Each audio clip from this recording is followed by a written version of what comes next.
Striker Scorpion 82 is now sponsored by Warhammer Combat Cards, a card battle game featuring your favourite Citadel miniatures from the 40k universe. Build your army decks, dominate opponents in player versus player action, collect and upgrade cards to fit your strategy, improve their power and unlock unique traits. Choose from all 40k factions, take part in campaigns based on iconic 40k battles, rise to the top of the leaderboard and win glory.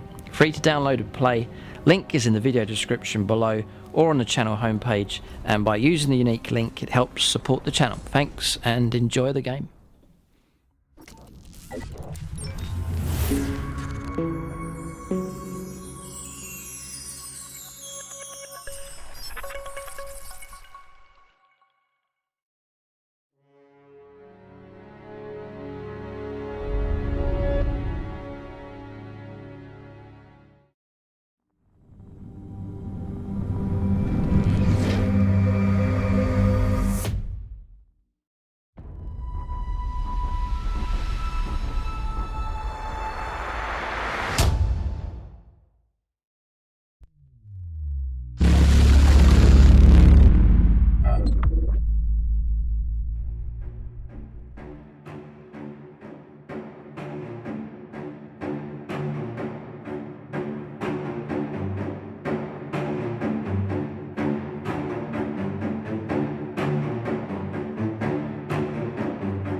Right, welcome to another episode of Warhammer 40,000. It is 6,000 points, Apocalypse. It is the fall of DAMNOS, or the DAMNOS incident as it became known in Imperial history. So it's a hive world, a mining world here for the Imperium, but they built it on top of a Necron tomb world here, so the theme will be the Necrons emerging and fighting across this Imperial terrain, and James's second company of the Ultramarines must evacuate citizens from this area and try and keep the Necrons at bay. So it'd be great to see a pure Necron apocalyptic army taking part in this fight, and no Astra Militarum here, it's pure Ultramarines here, non-Primaris. James is going to use his classic Marines second company to represent this famous story in the 40k universe, the fall of DAMNOS.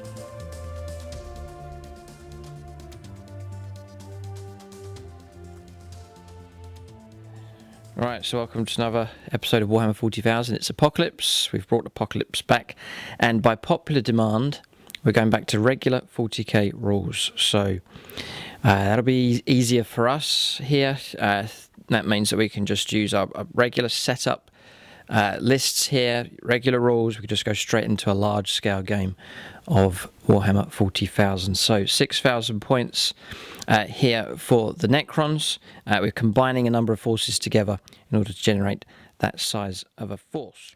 So the entire Necron army is going to play as Sautek Dynasty, just to match in with the fall of DAMNOS. That's the dynasty that was there and that emerged from that Tomb World against the Ultramarines. So I've got my regular 2,000 points list, all updated for Chapter Approved 2019, and then some bonus units added on top to push it up to about 3,500 points. Then Alex Cottis is here with 2,500 points of his Necrons as well. So we'll combine together to fight for the common cause of eradicating mankind from this planet.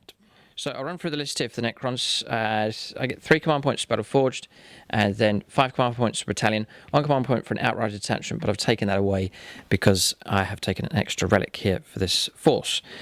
So HQ choices then, there's a Necron Lord here with War Scythe for him, and a Resurrection Orb as well. Cryptek, he's going to be the Warlord. The way we're going to work this here, Alex is going to take his Warlord as per usual. I'll take mine. So there'll be 2 Warlords in play here for the Necrons, just so we can run each of our forces just as normal here. So Staff of Light for him, Chronometron, Warlord trait is Immortal Pride. So units within range of him, it's 6 inches, they get Fearless, they'll ignore morale, so useful for the Necron Warrior units, and then he can also deny 1 psychic power in the same way as a Psyker in the psychic phase. Then Temra on his Catacomb Command Barge, War Scythe for him, Gore's Cannon. He has the Lightning Field Relic, so 4+ invuln save, and at the start of the fight phase, enemy units of an inch take a mortal wound on a 4+. Then there's a Cryptek here with the Cloak, so he can fly and move quickly across the board. He's able to repair units, and he has a Staff of Light for him. And the second relic is the Veil of Darkness, so himself and another infantry unit within range can redeploy, so they can be removed from the table and then deep strike back onto the board. Then for troops, I have a unit of 10 Immortals with Gore's Blasters, 2 units of 15 Necron Warriors, and then I've borrowed a couple of units from a friend here as well, so there's another 2 units of 15 just to build up a big Necron Phalanx here of Necron Warriors, 10 Triarch Praetorians with Particle Casters and Void Blades, 6 Tomb Blades with Particle Beamers, Shield Veins to give them a 3+ save, and Nebula Scopes, they ignore cover when they shoot, 2 units of Necron Reefs, 1 unit of 5, 1 unit of 4, then the Necron Destroyers here, 6 of them with their Gore's Cannons, then 2 Flyers here, 1 Night Scythe and then 1 Doom Scythe here, good to see those Flyers being used again, then across here 5 Lich Guard with their Hyperphase Swords and Dispersion Shields, a Ghost Arc Transport, and I get to use the 2 Monoliths here that have been relegated from our regular list, but for Apocalypse we can bring them back. So 2 Toasters on the board here for the Necrons as well. That's the list for my force, plus a few borrowed units on top of that as well. And now we'll take a look and see what Alex Cottis has for his Necron Legion. So this is my 2,500 points of Necrons. There's a Battalion, a Spearhead, and an Outrider Detachment. In the Battalion there's 20 Necron Warriors, 2 squads of 10 Immortals. There's also 5 Death Marks and 10 Lich Guard. There's 5 Canoptic Wraiths, 3 Scarab Swarms, 3 Forge World Acanthrates. There's 2 Doomsday Arcs, a Canoptic Spider, Monolith, 6 Destroyers, 1 is a Heavy Destroyer, the other 5 are regular. So for my HQs, I have a Destroyer Lord with Staff of Light, a Cryptek with Staff of Light and Chronometron, an Overlord with the Relic Void Reaper and Resurrection Orb, and 2 regular Lords, 1 with the Staff of Light and this one with the War Scythe. Gives me 10 command points in total. Alright, so that's Alex's list here. He's answered the call to fight here in the DAMNOS campaign, so his legions will emerge from the crypts as well. But a good theme narrative developing here, and a nice sized Necron Legion to take part in this battle. That's the Necron force. I think we outnumber James here slightly in points as well as numbers. We'll take a look now and see what James has. It's non-Primaris, just to fit in with the narrative for the campaign. So James has mustered all that he has for his second company and elements of the first as well to take part in this battle. We'll take a look now and see what James has for his Ultramarines list.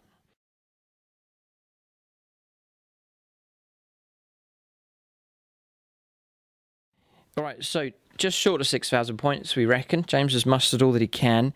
But for Apocalypse, you can... A little bit of leeway there. James happy enough. It's narrative as well that the Ultramarines are trying to evacuate and abandon the planet here and leave it to an orbital bombardment to try and cleanse it. So James will use what he has here for the Ultramarines. Have scraped together as much as they can. Calgar is here. It's the classic model to take part in this fight. He will lead the force, but we'll let James run through his lists now. Right, this is my roughly 5,000 to 6,000 points of Ultramarines, making it as narratively accurate as possible for purposes of the DAMNOS campaign. And leading the force is the classic Marneus Calgar with the armour of Antilochus, Terminator armour. So the command points we have is Calgar grants 2 command points as he is the warlord. So he has 2 command points. And then we have Battle Forged, Battalion, Spearhead, and 2 Vanguard detachments. So Marneus Calgar has the Warlord trait Adept to the Codex, which is a fixed Warlord trait, keeping it to the narrative. So whenever I spend a command point on a 5+, I regain. Okay. And elements of the first company have responded to the campaign. So we have a unit of Terminators, 5 of them. They are all equipped with a pair of Lightning Claws. And then we have another unit of Terminators equipped with the Thunderhammer and Storm Shields. And then we have a unit of 8 Terminators equipped with Storm Bolters and Power Fists. Sergeants equipped with a Power Sword. And one of the other Terminators equipped with a Cyclone Missile Launcher. The rest are equipped with Storm Bolters and Power Fists. And then we have 2 Vanguard Space Marine veterans on foot. So we have the Sergeant, he is equipped with a Power Fist and a Stern Guard bolt gun. And then we have a Combi Melter, and then the rest are equipped with Stern Guard bolt guns. And then we have another unit, the Sergeant's equipped with a Power Fist and bolt pistol. And we have one of the Marines equipped with a pair of Lightning Claws. And then we have 2, looks like, are equipped with chainswords and bolt pistols, and the other Space Marines equipped with a Power Axe and bolt pistol. And then the other squad, Sergeant's equipped with a Power Fist and bolt pistol, the other Space Marines equipped with a Power Maul and Plasma Pistol, and another one is equipped with a Plasma Pistol and Power Sword, and then we have another Marine equipped with a Plasma Pistol and Power Axe. And then we've got another Marine equipped with a bolt pistol and a single Lightning Claw. It's all WYSIWYG. That's good. It's great. It's great to get models out and use them. And not forgetting teleport homers as well. Okay, yeah. The Terminators. And then we have, for the armoured, so the Spearhead Detachment, we have 4 Vindicators. And that is an out of production Forge World Vindicator. So before Vindicators and the plastic came out, you had that one come out, so I thought I'd use that in the game. So there's 4 Vindicators equipped with the Demolisher Cannons and all equipped with Storm Bolters. And then we have 1 Vengeance and 1 Castellan Whirlwind. And then we have an Ironclad Dreadnought equipped with Hurricane Bolters, Seismic Hammer, inbuilt Multi-Melter, 2 Hunter-Killer Missiles and Fragmentation Launchers. And then we have 2 Predator Destructors. Kronos in the narrative would be in the Land Raider Terminus Ultra, which is a Land Raider, so he's not in any of the Predators to keep it narrative. He's somewhere else. He's somewhere else at the moment. Okay. In the battlefield. It's so big. So each is equipped with a Hunter-Killer Missile, Sponson Las Cannons. 2 of the Predators are equipped with the Predator Autocannons, and we have 1 equipped with a twin las cannon. So that's the Spearhead. That's the Annihilator. That's the Annihilator variant. That's the Destructor. And then looking at the Chaplains, we have one of the Chaplains. Both have got Litany of Hate. This one in particular, this Chaplain's got a Crozius Arcanum and Plasma Pistol, and he's got Catechism of Fire, so he gets to add 1 to the wound rolls. And this one here is Recitation of Focus. He has got add 1 to the hit roll, so it'd be quite useful for Terminators. Okay. So keeping it quite narrative. And then for Librarian, He's got Smite, Null Zone, and Might of Heroes. He's got a Force Stave and Bolt Pistol. And then we have a Tech Marine. He is equipped with a Flamer, Bolt Gun, Power Axe, and Plasma Cutter, full servo harness. And then we have, for the second company command retinue, I have a Razorback equipped with a twin heavy bolter. And I've got Kato Sakairis. He has a Warlord trait, so there's 2 Warlords in this detachment. So his Warlord trait, he basically, at any roll of a 6 in close combat, grants an additional mortal wound, which is quite handy. He is equipped with a unique plasma pistol, so it always counts as 2 damage, and it never dies in supercharging, which is quite handy. I have a company champion. He is equipped with a mastercrafted power sword, combat shield and bolt pistol. Apothecary equipped with a chain sword and bolt pistol. And I have a company ancient. He is equipped with a chain sword and bolt pistol, and his relic is the banner of the Emperor Ascendant, as Calgar is present, so the morale is quite high. And then we have a sergeant as part of the company veterans detachment. He's equipped with a bolt gun and power fist, and we have another marine. He's equipped with a melter gun. And we have 2 lieutenants. We have one of the lieutenants on ground. He has got a combi grav and power fist, and the other marine lieutenant, he has got a pair of lightning claws and jump pack. And then for the troops, as part of the battalion detachment, we have a dedicated transport of the Rhino. The sergeant is equipped with the combi melter, power fist. Another marine is equipped with a flamer, and this combat squad's equipped with all the rest of the bolt guns. So there's combat squads on all of them. So, and we have a missile launcher in them as well. And then tactical squad number 4, sergeant's equipped with a power maul and storm bolter. Another marine is equipped with a flamer, and another marine is equipped with a las cannon. The rest are equipped with bolt guns and a dedicated transport of Rhino. And then we have a sergeant. He is equipped with a grav pistol and power axe.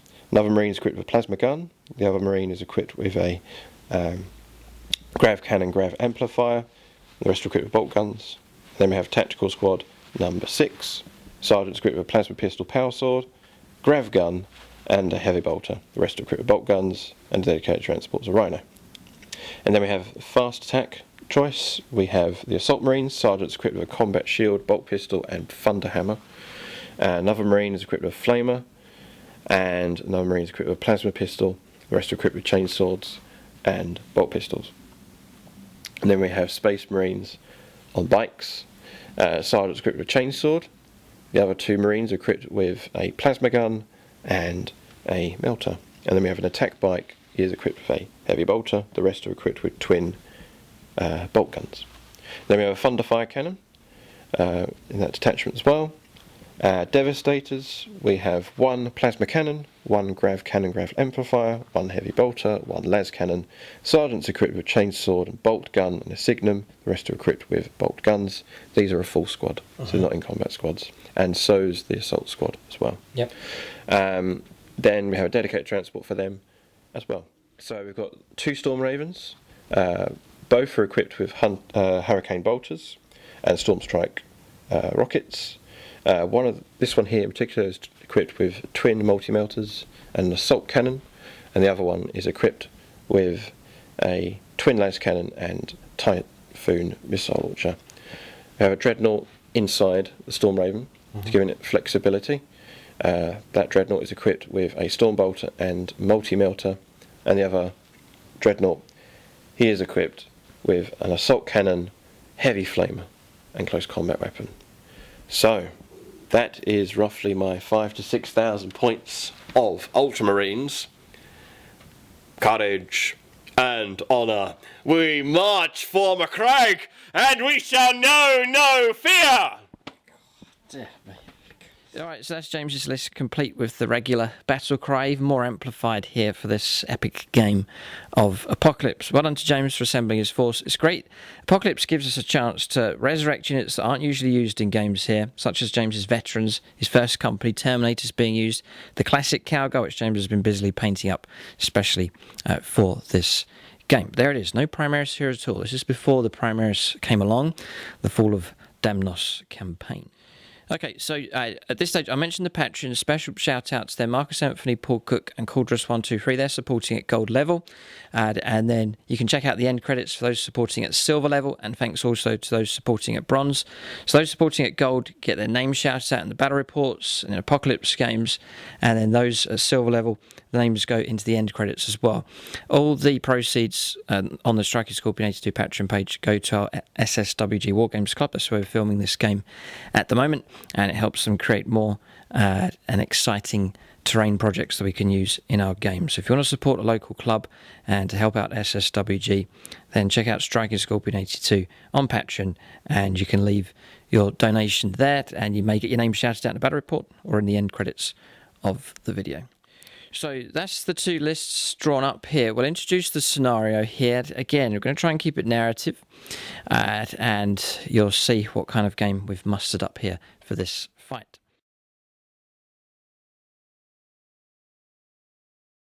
Okay, so we have a scenario lined up here. We've tried to include as much variety as possible just to represent the carnage and confusion here at the DAMNOS campaign. So we have 6 objectives on the board. The Ultramarines will be at this end of the table. Their deployment zone is all the way up to here. This is going to be a game of attack and defense for both sides. We're going to mix this right up. So instead of your standard one army attacks, one army defends, both sides must attack. Both sides must defend to a degree here as well. Really, the main drive is to evacuate some citizens off of the table from the Sky Shield landing pad. There is a Valkyrie Vendetta inbound. It will pick them up at the end of the game. If there is anybody to pick up, we'll see how many citizens are able to meet at the rendezvous point and be evacuated from the table. Then on top of that, there's objectives. The primary objective is this objective here. Objective number 1, the Ultramarines must clear that landing pad, keep it safe, so that the Vendetta can land later on at the end of the game to pick up the citizens. There's also objectives on both of the deployment zones for both sides to go after as well. Necron deployment zone is 36 inches away, just to give a chance for armies to move up. So their deployment zone marked by these purple dice running along just here. So the other objective markers, there is an objective right at the edge of the Necron deployment zone. So that's objective number 3. There's objective number 5 in no man's land here. Again, within this defensive complex here. Big incentive for both sides to try and push into the middle of the board and claim that one. There's an objective here, nicely inside James's deployment zone. And then we'll call out the value for these in just a moment. Then across here, there's another one inside the complex here, so big incentive again for both sides to push into this area and clear it out. And then another objective inside James's deployment zone on top of the ruin here with the flak gun. All the objectives are worth 2 points each, but there is a primary objective. That's this one. Objective number 1 is worth 4 points at the end of the game. So most of the points here to be picked up are in the centre of the table, which is in no man's land. So both sides will need to push forwards and try and claim these objectives during the game. So extra rules then. The automated defense systems, these flak guns that you can see dotted about on the table, and also the plasma obliterator, is it called, James? Correct. Yeah, so it's this tower over here. The Imperium will be able to make use of those. James is a bit short on points here, so you can make full use of these. They will operate. They can be shot at and destroyed, just the usual rules for them. James has also got an automated Limrus battle cannon there that can fire as well, straight into the Necrons here, almost at point blank range, straight away. So the other special rule in this mission will be Imperial Citizens, just to represent the evacuation of DAMNOS. So James has been rummaging around his Astra Militarum collection, and we've got some characters together here. There's 10 of them to use in this game. A couple of commanders, Master of Ordnance, Lord Commissar, Primaris Psyker, a priest, an astropath, Master of the Fleet, very appropriate here for this mission. The Imperial Fleet was involved and bombarded the planet later on. There's a commander here as well, and also a commissar. So those 10 are going to be randomly placed anywhere on the table. So they could be in Imperial territory, they could find themselves stuck in no man's land, or the worst of all, they could find themselves in amongst the Necrons here. They'll be randomly placed on the table. Each is worth a point each. Either the Necrons can capture them and hold them at the end of the game, worth a point, or James can hold them for 1 point, or evacuate them, and each character will be worth 2 points if James manages to evacuate them at the end of the game. So the way they can be captured, they'll be placed randomly on the board, or roll an old 7th edition scatter dice. If it's a hit roll, then the model stays where it is.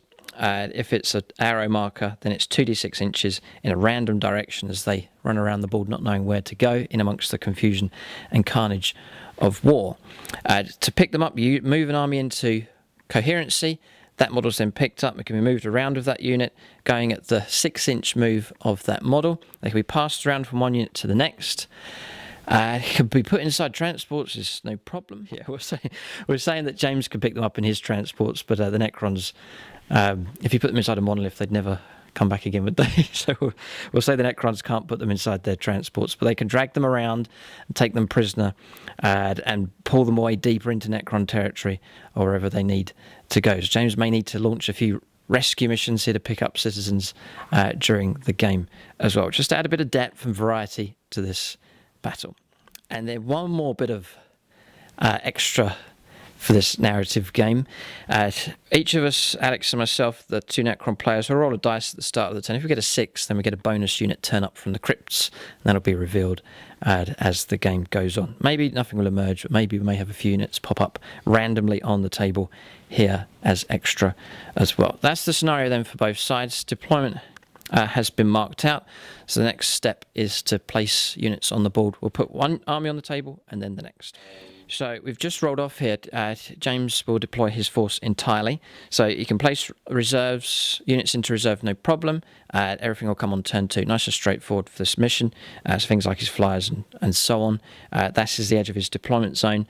We know all of the objectives to go after. The mission rules have been laid out here. So we'll let James place his army on the board. Once that's complete, the Necrons can start their deployment. Right, so the battle mat that we're using in this game is from GameMat.eu. We've actually taken 2 battle mats that are the same and joined them together. So the tables ended up being 6 foot by 8 foot in size. Just 2 battle mats here joined together, and then we put the terrain on top. Then we've used stone and scatter to merge everything together. But it's just given us this great base for an urban terrain setup here. And so you can check out GameMat.eu for your supplies of battle mats and terrain available from them.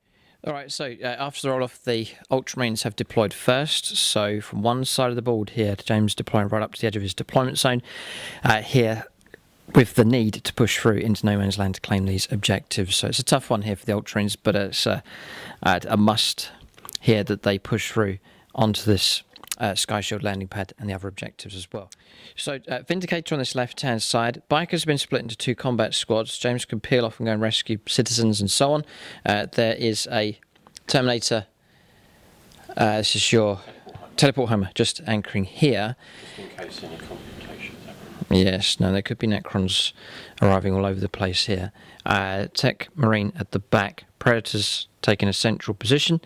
Another Vindicator, 2 Rhinos here, and a Dragnot actually squeezed in between, ready to push through. Then we're just working on Necron deployment. You'll get a glimpse of it here. We'll introduce that in just a moment. Then around here, Devastator squad has taken up position on top here with this flat gun, Chaplain and a Lieutenant with them also. Librarians just at the back behind this Vindicator. Razorback here with the command team. Tech Marine at the back with a Thunderfire cannon. The Rhino for the Devastators is just there. 2 Rhinos here ready to move out. Another Vindicator as well. Teleport Homer there for the Terminators. Teleport Homer here. And then the 2 Whirlwinds at the back. James has plenty of reserves. Okay, yeah, so this one going inside there. Then inside this Storm Raven gunship. This Dragnot here, the one with the seismic hammer. What's that called? Ironclad? Yep, and then those 2 veteran squads going inside that flyer. Also, Terminators to arrive by reserve as well. 1, 2, 3 squads. Reserve. Has Teleport home. Right, he's going to teleport in. Interesting. That's the advantage of... Cool, yeah. The Terminator Chaplain can do the same. All these squads are inside their rhinos. Going to deep strike in also with the Assault Squad. This Lieutenant, Yeah, they're inside the race. they're all inside that Command Razorback, which is just here. Okay, so that's the Ultramarines deployment. It's actually quite quick here, so their deployment is complete. Plenty of reserves that James can call upon here in this fight, and I need them. He'll need to try and claim the middle ground and other objectives on the board and go on rescue missions also. That's the Ultramarine deployment complete. Now for the Necron deployment. Alright, so for Necron deployment, the Apocalypse game here has given us a chance to form a super phalanx in the middle of the board. So 1, 2, 3, 4, 5 units of Necron Warriors, 4 units of 15, Alex's unit of 20, all combined together to form this super phalanx, as we're calling it here, or the phalanx, we'll name it here in this game. There's Necron Lord in the middle. My Cryptek as well, granting them all Fearless, and 4+ for their reanimation protocols, and a 5+ invuln save for them as well. It's almost merging together as a single unit here, fighting as one, getting ready to push forwards. Then we'll cover Alex's flank here. So Necron Overlord and Cryptek at the back. Units of Immortals here, 1 unit of 10, second unit of 10 down here. The Forge World models right on the very edge of the deployment zone. 5 Reefs. The Destroyers here at the back. Small unit of Scarabs just there on top of the drop pod. And then, yes, anchoring at the back. A bit of firepower support here. So the Doomsday Arc. One of the spiders here to do repairs. The other Doomsday Arc has gone across here to lend some firepower support. Ghost Arc here for the Necrons at the back. Cryptek ready to do repairs. My unit of 10 Immortals. Tomb Blades here, Destroyers. Tamrarni's Catacomb Command Barge. Triarch Praetorians ready to move out quickly. This is quite quick, this flank. A lot of fast moving units. 2 units of Wraiths. And the Tomb Blades just there. That's Necron deployment done. It's one side of the board to the next, deep with Necron units. In reserve for the Necrons, the monoliths. 1, 2, 3 monoliths, the 2 flyers. My Lich Guard, Alex's Lich Guard, the Death Marks as well, available to come down. That's all turn 2 for reserves for both sides. Alright, so deployment's done. Now we're going to place these 10 citizens on the board. We'll entirely randomise where they're going to go. Who knows where they're going to turn up, but we'll start placing them on the table next. Okay, so deployment done for the citizens here. I think I've lost some of them on the board because they've disappeared in amongst the terrain. But all 10 have been placed. The way we randomised this, we rolled a dice, 4+ there on that mat, that 6'4" mat, and then this 1 or 2 or 3 that landed over here. Then randomised the zones into 6 areas, and then we finally, once the zone was established, then rolled another dice, 1, 2, 3, 4, 5, 6, like that, working away around that way. So let's put them in an area here. So Commons are just at the back. That's good for James, as one has landed just there. Then the next one, not good for the Astropath. He ended up in the crater right in front of the Necron. You can't see, all right. There you go. He's staring at the Necron. Well, can't see, so he's just there in front of the Necron Phalanx here. You can hear the march of 1,000 feet marching towards him, but not knowing perhaps that it's Necrons headed straight in his direction. Master of the Fleet is just tucked in here. He's ready for pickup here, waiting for the Valkyrie to arrive. So that's 3. Here's one. One of James's Imperial Commanders just here. And these will randomly move around. They might stay where they are, or they might run off in a different direction. Here, Primaris Psyker just outside of James's deployment zone. There's an Imperial Commander just here. There's a Priest just next to this burnt out monolith. Then there's 2 ended up at the back. Lord Commissar just there. And then the Master of the Ordnance is just at the back. Alright, so that is all 10 accounted for here, ready for capture or pickup. We'll see how many survive this day. Perhaps a sideshow really, compared to the apocalyptic armies lined up against each other. Ultramarines on one side that must push forwards, Necrons on the other, seeking to rid this planet of all humans and space marines as quick as they can. We'll go on to the first turn of the game. It is a roll-off. Alex can roll off for the Necrons here. James will roll up for the forces of the Imperium, or just the Ultramarines here, and we shall see who goes first. So, no pressure. So, here it comes. Oh, it's a 1. You used an Ultramarine dice, okay. And James It's a 5. It's a 5, using his special dice, and it's got a good roll there. The Ultramarines will go first. I think James is happy. That fits okay, because James is a bit lower on points, so happy enough with that result. The Ultramarines will make the first move. It is the fall of DAMNOS. This planet is doomed, but the Ultramarines first must evacuate some characters and destroy as many Necrons as they can. Turn 1 coming up next for the Ultramarines' second company.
Right, so we're on turn 1 here. James itching to start his move. We've got citizens to move first of all. We'll randomly move those around the board.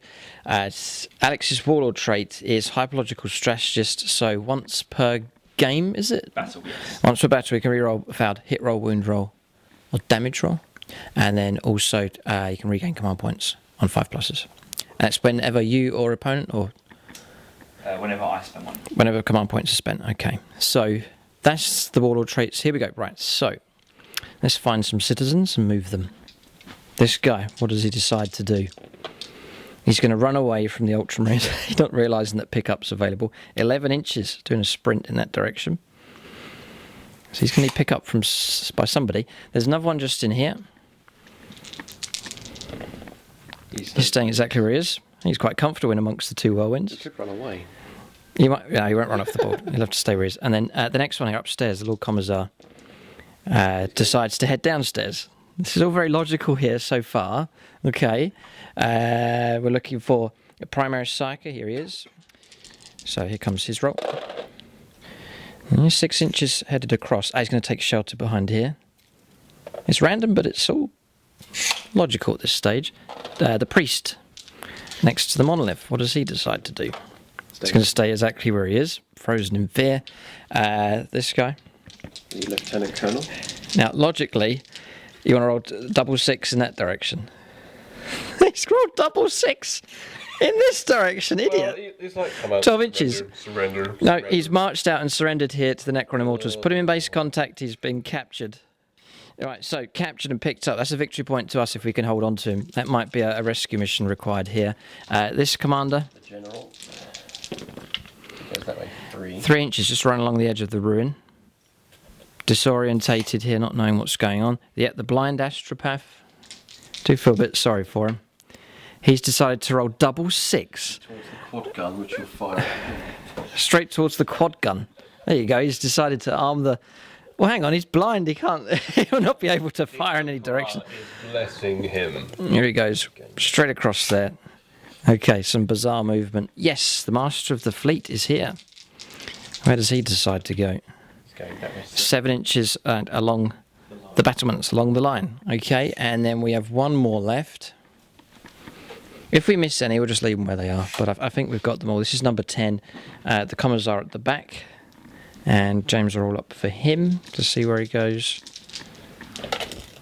Stays exactly where he is. Okay, so that's all the characters randomly moved around the board. Some quite logical and sensible with what they're doing. Others gone completely crazy, especially the ones that find themselves near the Necrons. We'll go on to James's movement next. All right, so turn 1 movement's taken place. James disembarked a combat squad here to pick up the Commissars. He's now been captured and can be taken on foot towards the pickup point there on the Sky Shield landing pad. 12 inches push through here. Rhinos pop smoke. Combat squad still inside. Dragnets gone 8. Vindicators gone forwards as well. He's just about in range of the first unit of Necron warriors. So he can let off some shots with that. Bikers have pushed through 14 inches. Vindicators gone 12. Again, just in range of the Reefs just here. Predators, slight adjustment with them. Tech Marines tucked himself in just in case, or waiting for the Necrons to bring down monoliths and so on later on in the game. So a bit of a change on this side. James dropped off a combat squad with the Rhino and then has reversed back, now taking control of this character. Next turn that Commissar is under James's control. He can be picked up inside the Rhino and driven off, so that's good use of the Rhino there. Then around this side, Librarians moved across to claim the Priest, so you can guide him upstairs. James rushing quickly to gather these citizens up. Razorbacks pushed through. Vindicators have gone through. One's pop smoke, Rhinos pop smoke just here. So where have these come from? One from each Rhino. These combat squads. No, that's from full squad here. Disembark from this one. Yeah. Okay, so 2 combat squads disembark. This one's picked up the primary Psyker. Then here, Devastator squad maintaining position with the Chaplain. James rolling up his listeners, which doesn't go off. Remain stationary here, but the lieutenant's climbed down, made an advance move, and has picked up this character. No characters around here to pick up these 2 Imperial characters, so the Whirlwinds have manoeuvred position to get within 2 inches to hold them in position until an infantry squad can come along and guide them in, or they can be escorted by these if James decides to move the vehicles along. Either way, those 2 characters are now under Imperial control. So that means the ones that are still in danger would be these 2 here, Master of the Fleet, and this character. This guy's lost. He's for some reason, he's betrayed the Imperium here and ran straight into the hands of the Immortals. And the heroics here from the blind astropath, ready to man the quad gun for whatever reason. Okay, so that's movement done for the Ultramarines here. Quite quick. Most units are still inside their transport vehicles. James still has plenty of reserves to bring on next turn. We'll go on to Psychic Phase next. Psychic Phase, very minimal here. Just Might of Heroes was a failed attempt to cast that. That Psychic Phase finished. Shooting Phase next. Okay, so this Vindicator is going to fire into the large unit of Reefs. So D6 shots now with the Demolisher Cannon. 5 shots is a good start. We'll capture some of James's shooting here. Some Vindicators have managed to manoeuvre into range immediately here. 4s. 4s for wounds because James moved. Strength 10. Oh, prepare positions, by the way. Yes, is in play here for the Necrons. 2 command points have been paid. Not by me, Alex paid. That's very kind of him to give the whole army prepare positions. 2 wounds have come through. So we'll take 3+ invuln saves here. So we'll try and keep these Wraiths alive. No, one's got through. D6 damage. Ah, and the Wraith's been blasted to pieces. It's the shape of things to come. Okay, Stormbolters fired, no damage coming through. Bikers now 2 at the front and a heavy bolter from the squad at the back. It's going to go into the Triarch Praetorians. So some exchange of firepower already here. No defense leaders. No wounds. No wounds coming through. That's from the bolter shots. And the heavy bolter next. 2 hits. It's heavy, -1.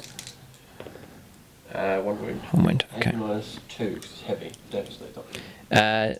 Right, okay, so 4+ because of cover. No, damage 1. They're 2 wounds each, so 1 wound taken on the Triarch Praetorians. Have to say, we've got straight into this. We're not playing the new Apocalypse rules, just regular 40k rules, and it means we're just immediately able just to get straight into the game here, so already noticing that. But may regret regular 40k rules once we get going with all of these units on the board, but we'll see. We'll press on, more firepower to come from the Ultramarines. So yeah, Vindicator here is just in range of the front rank of Necron Warriors. It's going to launch a shell into that. So here come the shots. 3 shots here. Moved. It's 4s. 4s for hits. Missed. Missed. Okay, the shot landing here, making the crater even bigger. Okay, so that's firepower. Yeah, Predators will check James's line of sight. Some fire support is available. Range 48 though. Not all the Necron targets will be in range. Alright, so I've played Quantum Deflection here on the Ghost Arc. James is just in range with the Predators. He's not going to use the Hunter Killer missiles, but there's a ton of shots going to come in. Hopefully we'll be able to stem the tide of the damage coming through. Ghost Arc would be useful here for the Necron Phalanx. Las cannons? This is las cannon shots. This is from the Annihilator here. Yep, so 3s to hit. This one's on 4s, James, because it moved. Readjusted here to protect the Tech Marine. So no influence from any leaders. 3 hits. 3s to wound. 1 wound comes through. So we'll take a 6 up save because of prepared positions. No. Damage a d6. A 2. We need to roll 1 or a 2 because of Quantum Deflection. No, that damage comes through. So 2 wounds taken. Down to 12 left. Yeah, Predator Destruct next. 2 laser cannon shots, needing 3s. This one didn't move. And it's hit. 3s to wound. 1 wound comes through. 6 up to block. No. D6 damage. It is a 6. That's auto ignore because of Quantum Deflection. Okay, and then the auto cannon on top. 2d3 shots. 5 shots. Need 3s. All hit, good shooting. 3s to wound with toughness 6. 4 have made it through. AP-2. Yes, because of Devastator Doctrine. Oh. So we're going to ignore saves because of Devastator Doctrine. It's AP-4. So what I'm going to do is Quantum Shielding or Quantum Deflection. Yes, I need to roll 1, 2s and 3s. We've blocked 2. 3 damage comes through. So down to 9 wounds left. So it's AP-4 because of the las cannons for Devastator Doctrine. So I'm going to roll 3 saves here for the auto cannons. AP-2 because of Devastator Doctrine, +1 for cover. 5 pluses. We've blocked 1. 3 damage a time. Quantum Deflection. Blocked another 1. So that means 3 damage comes through. So we could drop down to 9. We're still alive. Here, clinging on. 2 las cannon shots from the next Predator. 2 hits, 3s to wound. 1s and 2s, no. Okay, and then 2d3 shots with the Predator autocannon. Wow, double 6. 6 shots, 3s to hit. A few have missed, but most have made it through. 3s to wound at strength 7, toughness 6. 2. 5 ups. No. 6 damage. Yeah, 6 damage comes through, down to 3 wounds left. You've almost destroyed the Ghost Arc. James might be able to finish it off with some other artillery. 3 wounds remain. Okay, so James is going to fire one of the Whirlwinds next. Vengeance round. It's just in range. It's firing from all the way at the back. Range 72 all the way across the table. So the Ghost Arc just here. So even in Apocalypse, sometimes range 72 isn't far enough, but it's just about here against the Ghost Arc, a few inches within range. So here comes the shots. 2d3. So that's 5 shots, good roll. This is very good. 3s to hit. Oh, he moved, though. Moved to pick up those characters, so 4s. 4s. James doesn't need line of sight here. Just some Space Marine artillery support coming in. Strength 7. 3s to wound. 2 wounds come through. AP-2. 5 pluses. No. 2 damage. 2 damage. I need to roll 1s and 2s. There's 1. 2 damage taken. Down to 1 wound left. Oh boy, we're clinging on. I'd love to keep the Ghost Arc alive. It's got 1 wound left. All right, Castellan launcher here, going after my mortals. James picking on all my models at the moment so far. 3 shots. 3 shots. Okay, so here come the shots. Need 4s. 1 hit, 3s to wound. 1 wound comes through. It's AP-2 for Devastator Doctrine. AP-1, 6 we save. Right, so that's blocked. Alright, so Alex has just removed one of his Immortals. That was firepower coming through the heavy bolter here from this combat squad just there. Then the Razorback, which moved up, caused wounds against the Necron Warriors, but we saved. So no damage coming through. Right, laser cannon shot coming from on top there, all the way across against the Reefs, which James can see. 2s for a hit with the help of the Signum. 3s for a wound. Alex needs to make an invuln save here. It's gone through. Invuln save passed on a 5. Demolish your cannon now, firing through from here against the Reefs. Stormbolter. He hits one. James needs to destroy entire units, but it's difficult here because not many Decent shot. shooting weapons are in range here. One shot only. Missed. Missed, okay. So Demolisher Cannons had no impact here against the Reefs so far. Stormbolter. And the Rhino. There's not much here. There's a couple of Stormbolter shots to come through. One One comes through. On the Reefs or the Immortals? Mortals. Another save of 3+. 2+, yep, because of cover. Oh, he's rolled a 2. Just about because of prepared positions. Okay. Right, so Thunderfire Cannon. James playing a stratagem called Tremor Shells on the front rank of Necron Warriors. He's going to try and slow the Phalanx down here if he can. 2d6 shots? 4d3. Okay. So He's going to get his hits here. That's 5. 6, 8. 8 shots with the 4d3. 2s to hit. 2s to hit. It looks like he's going to reroll 1s to wound because there's a lieutenant nearby. No, that's captain. Yeah, it's real wound rolls with the lieutenant. Okay, here it comes. Strength 5. 3s to wound. Reroll 1s to wound because lieutenant. Oh, wounded. -2. Ah, no. Okay, so we'll take... so we get a 3 up save, -2. It's going to be 5 pluses, either with an invuln save or a cover save here. So, Alex will roll for me. And stops 1. Sorry about that. That's okay. 5 Necron Warriors blasted to pieces. And that front rank slowed down as well. Good shooting there from the tech range with the Thunderfire Cannon. Excellent range and very effective here against the Necron Warriors. Okay, so we thinned out the front rank of Necron Warriors. Suppression Fire is the name of the stratagem. We'll leave that on there just to remind us that Necron unit is slowed down.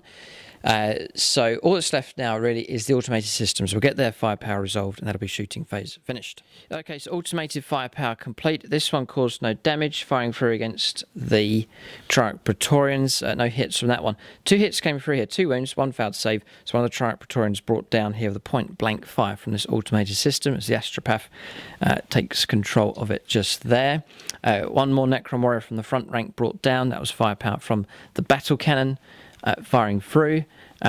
This thing, the Plasma Obliterator fired through, did destroy, it was going to destroy one of the Reefs, but Alex used a command reroll to reroll one of his invuln saves. And then across here, no damage coming through from this quad gun. So that is the turn finished here from the Ultramarines. Some firepower coming through at extreme range. Necron units being damaged, but not destroyed. Almost managed to bring the Ghost Ark down. Not sure how long it's going to last here in this game. It is down to 1 wound left. So, turn's finished here. It's the chance for the Necrons now to respond. They need to push forwards. A couple of citizens that they can pick up and take control of.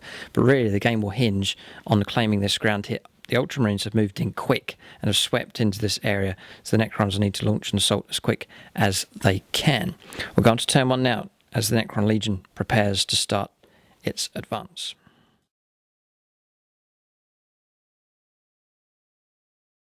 Alright, so we're on turn 1 here for the Necrons. Alex and I are going to roll dice just quickly, see how many 6s are rolled. No, nothing. Okay, so nothing emerges from the crypts just yet. We'll push on to movement here. Just to mention at this point, some of you perhaps already wondering where these green crystals have come from. So you can see them on the board here. And there's a few others scattered around. They're quite large, mixture of sizes. They have been designed 3D designed by Alex and then printed on his 3D printer as well. So that is a nice touch here for this Fall of DAMNOS here. Now, it really has helped this terrain look like a Necron tomb world here as these crystal shards begin to emerge across the board. So yeah, thumbs up to Alex there for that good work. He's on Instagram. You can see his Necrons and his Orcs as well and other projects he's working on. So that's Forge Play. I can put a link in the video description below, but check him out on Instagram. And if you're interested in these crystals here for your terrain, then get in contact with him.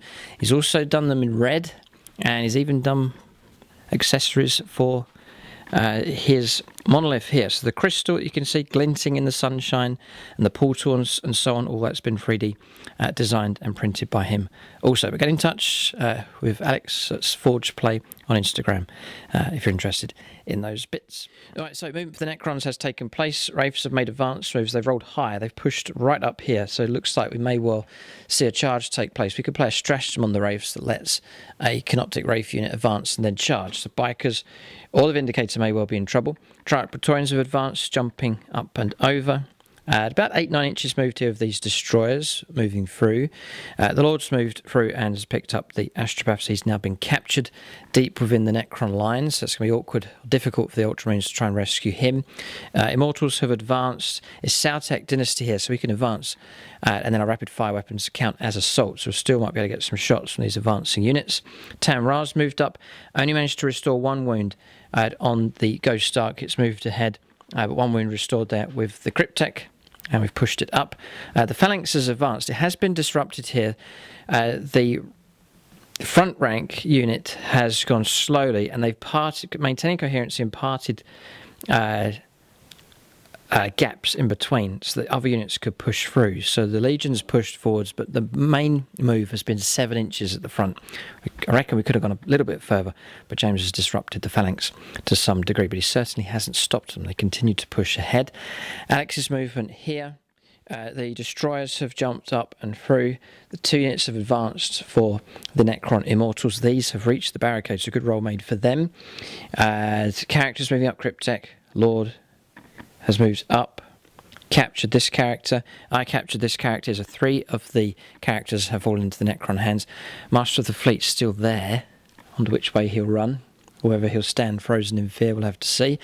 Then Wraiths have gone ahead, and these things here from Forge World. You pronounce them, I can't remember what they're called. Akenfrax or whatever they're called. They've pushed around here.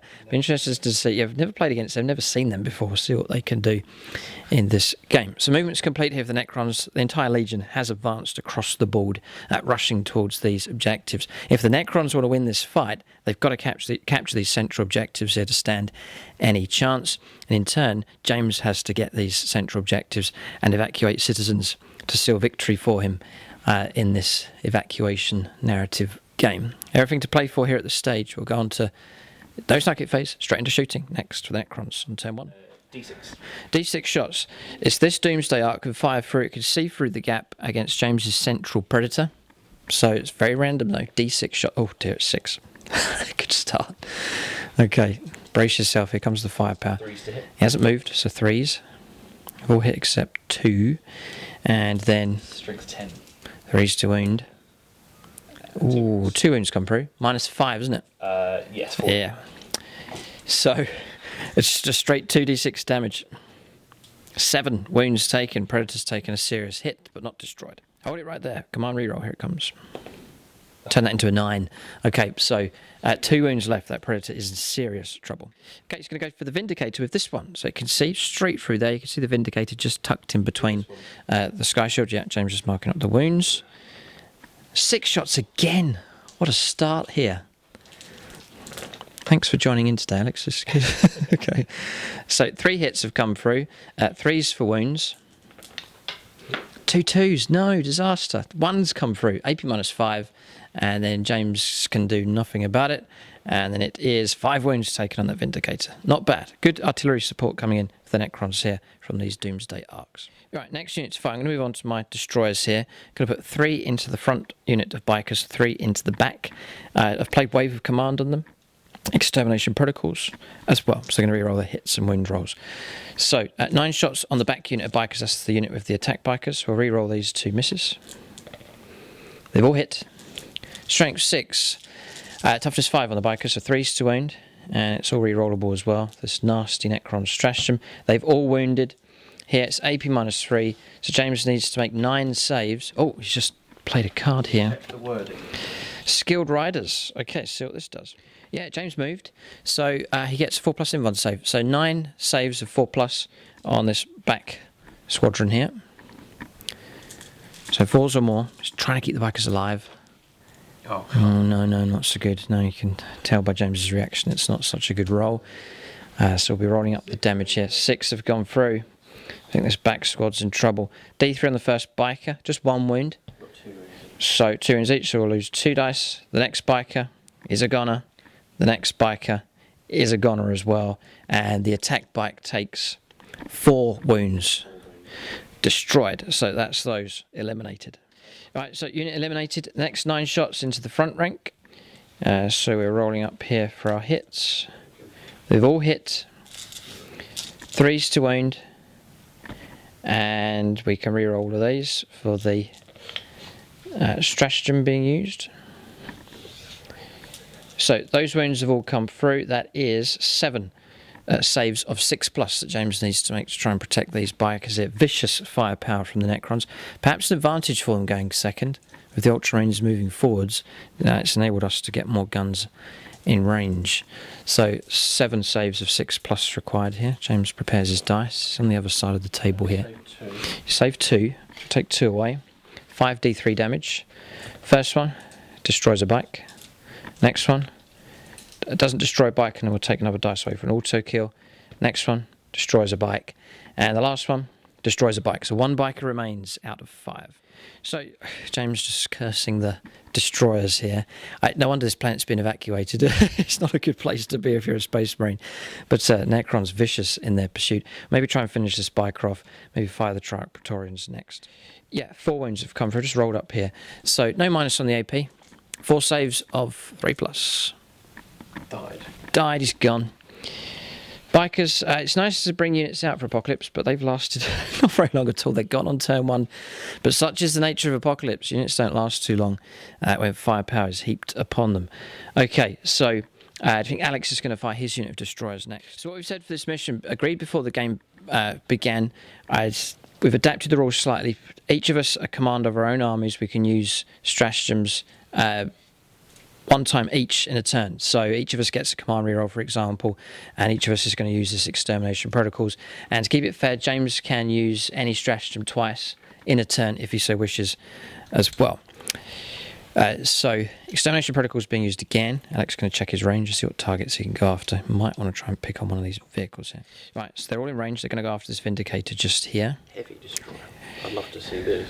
Yeah, there's a heavy destroyer in amongst them, so this is the regular shots. And these have been blessed with Wave of Command as well? No, that was the Warriors.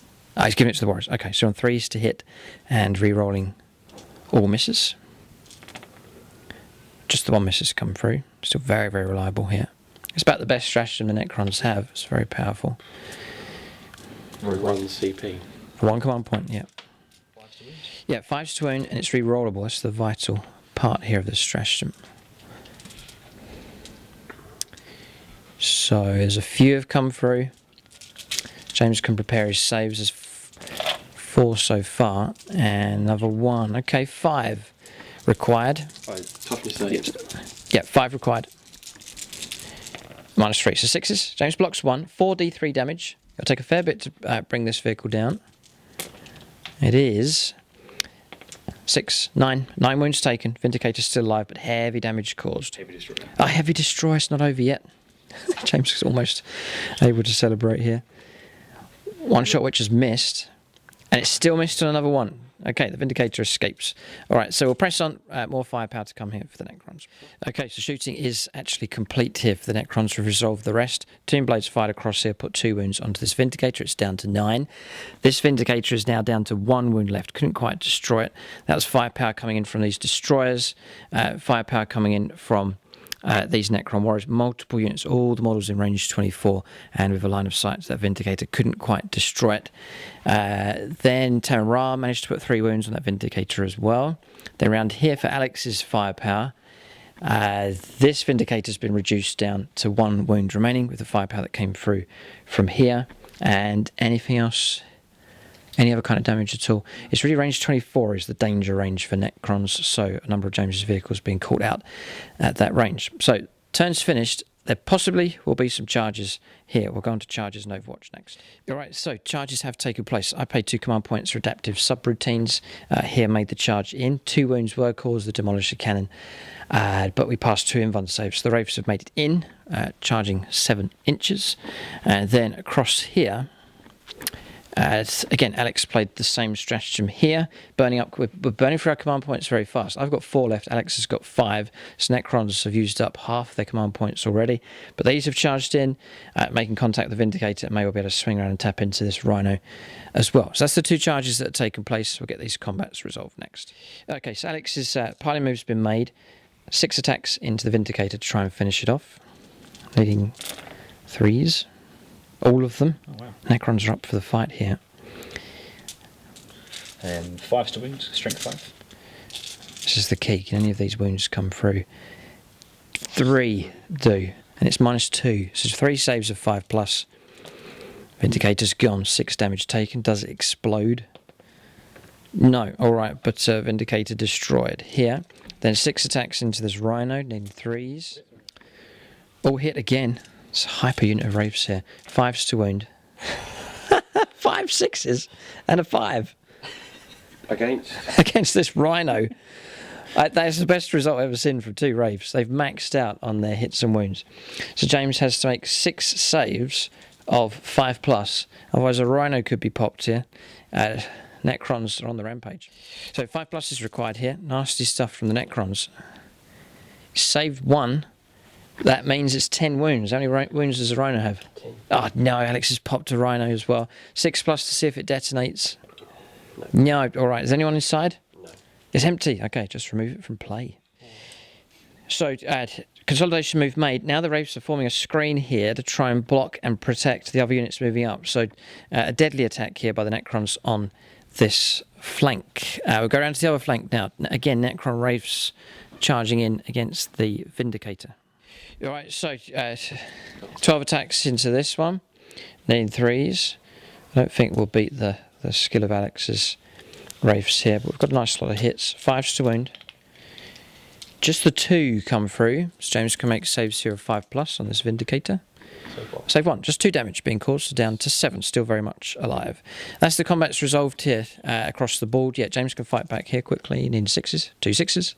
Strength 6, 1 wound. 1 wound. Passed. All right, yeah. So combat's resolved now. Here, Necron's making some initial contact with some Space Marine vehicles. Damage has been quite heavy, especially over on the other flank where Alex is attacking. So turn is finished. Here, a general advance by the Necrons, sweeping around on both flanks as well, and poised to make further progress up the board. We're going to turn 2 now. This is going to be interesting because James can bring on all of his reserves. There's Storm Raven gunships, Dragnets, Terminators, Veterans, Assault Marines, all to come onto the table. The shape of the game may well change. Turn 2, coming up next for the Ultramarines Space Marines. They must push the Necrons back and claim these objectives in order to win the game.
So we're on turn 2. James preparing to bring in his reserves. This one's already under control. James moved into range. There's not many characters that are still on their own.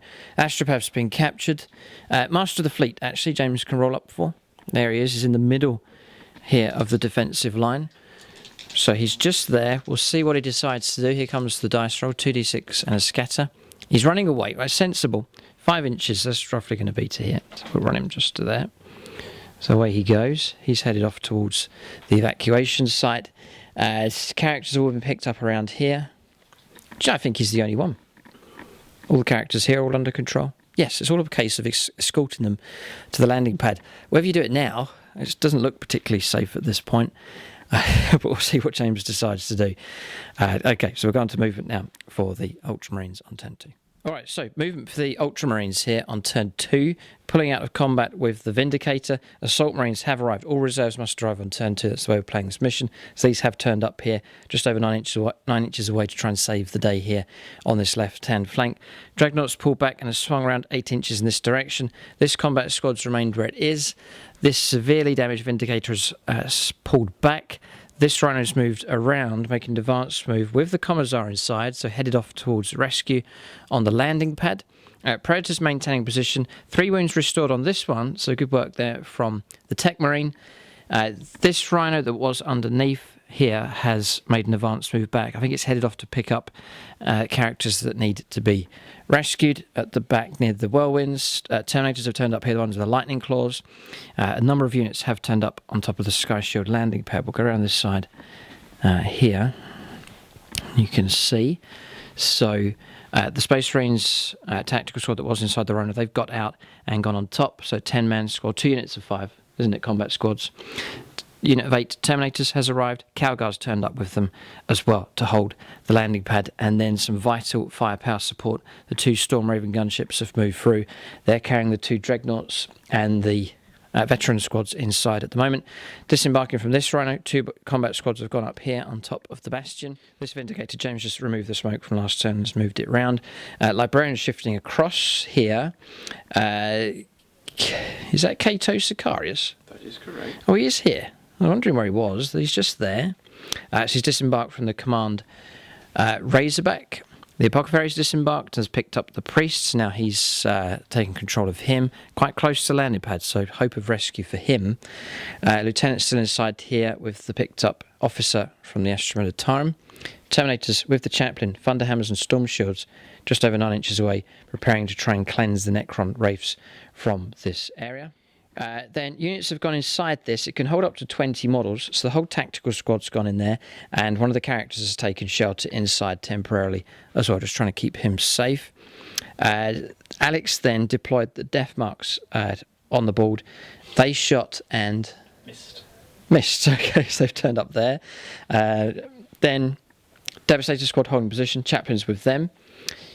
The characters that was here has been picked up.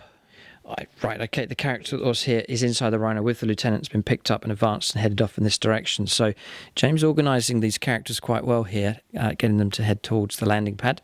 If it holds, if it stands, we'll see. The 2 Whirlwinds happy to sit where they are. In control of the characters, they've ordered them to go round to the front, but still maintaining coherency. That's as far as they can go, unless those Whirlwinds move. The empty Rhino heading towards them to pick them up, probably next turn. So that's it. Movement's complete here. James knows the importance of firepower here. He must neutralise and wipe out entirely as many Necron units as he can. He can't fire his shots spread all across the board. He's got to pick on Necron targets and eliminate them with Ultramarines firepower. Space Marines can do that. Their firepower can be deadly here, so we'll see what James can do. We'll go on to Psychic Phase next. Alright, so Psychic Phase is complete. The important roll was made. Null Zone has gone off. James stripped away the invuln save from this Wraith unit. Then Might of Heroes, James tried to cast that, but that didn't go off. But the important one has. This is one way to try and deal with Wraiths here. Take their invuln save away. Makes them a lot more vulnerable. On to Shooting Phase next. This is very important that James does well this turn. Okay, so on Shooting Phase here, Predator Annihilator across here. It has got line of sight to try and pick off the Ghost Arc. Just 2 wounds James needs to pick up here. He's rolling the dice. We've played Quantum Deflection to try and keep it alive. It would be useful. Is he going to use Hunter Killer now or use it later? There'll be monoliths turning up at some point. He's going to save it. Okay, so 3 pluses. 3 hits. It's pretty good. 3's to wound with these laser cannons. 2 wounds come through, If you -3, I can't stop that because we're 4+ save. So James can roll his damage. He wants to low, sort of medium and low. 4 and 3, that's going to be enough here. So I need to get 3 or less, first one. Yes. And I need to get 4 or less. Yes. With quantum deflection. Did save us. The bizarre shielding on this thing has kept it alive. So the Ghost Dark still remains alive with 2 wounds remaining. Alright, so shooting around this side here, James's Predator Destructors, they can see through to the Necron Destroyers just here. So James is going to fire 2 las cannons first of all. Hunter Killer's going to go into them? Yeah, go on. Okay, right, 1 Hunter Killer missile shot. Hunter Killer missile. Misses the target. This is the damage ones, need 4s here. 2 las cannon shots, need 4s. 2 3s, the damage here has stopped the hits from coming through. And then 2d3 shots with the Predator autocannon. So 3 shots. His James rolled a 4 and a 2.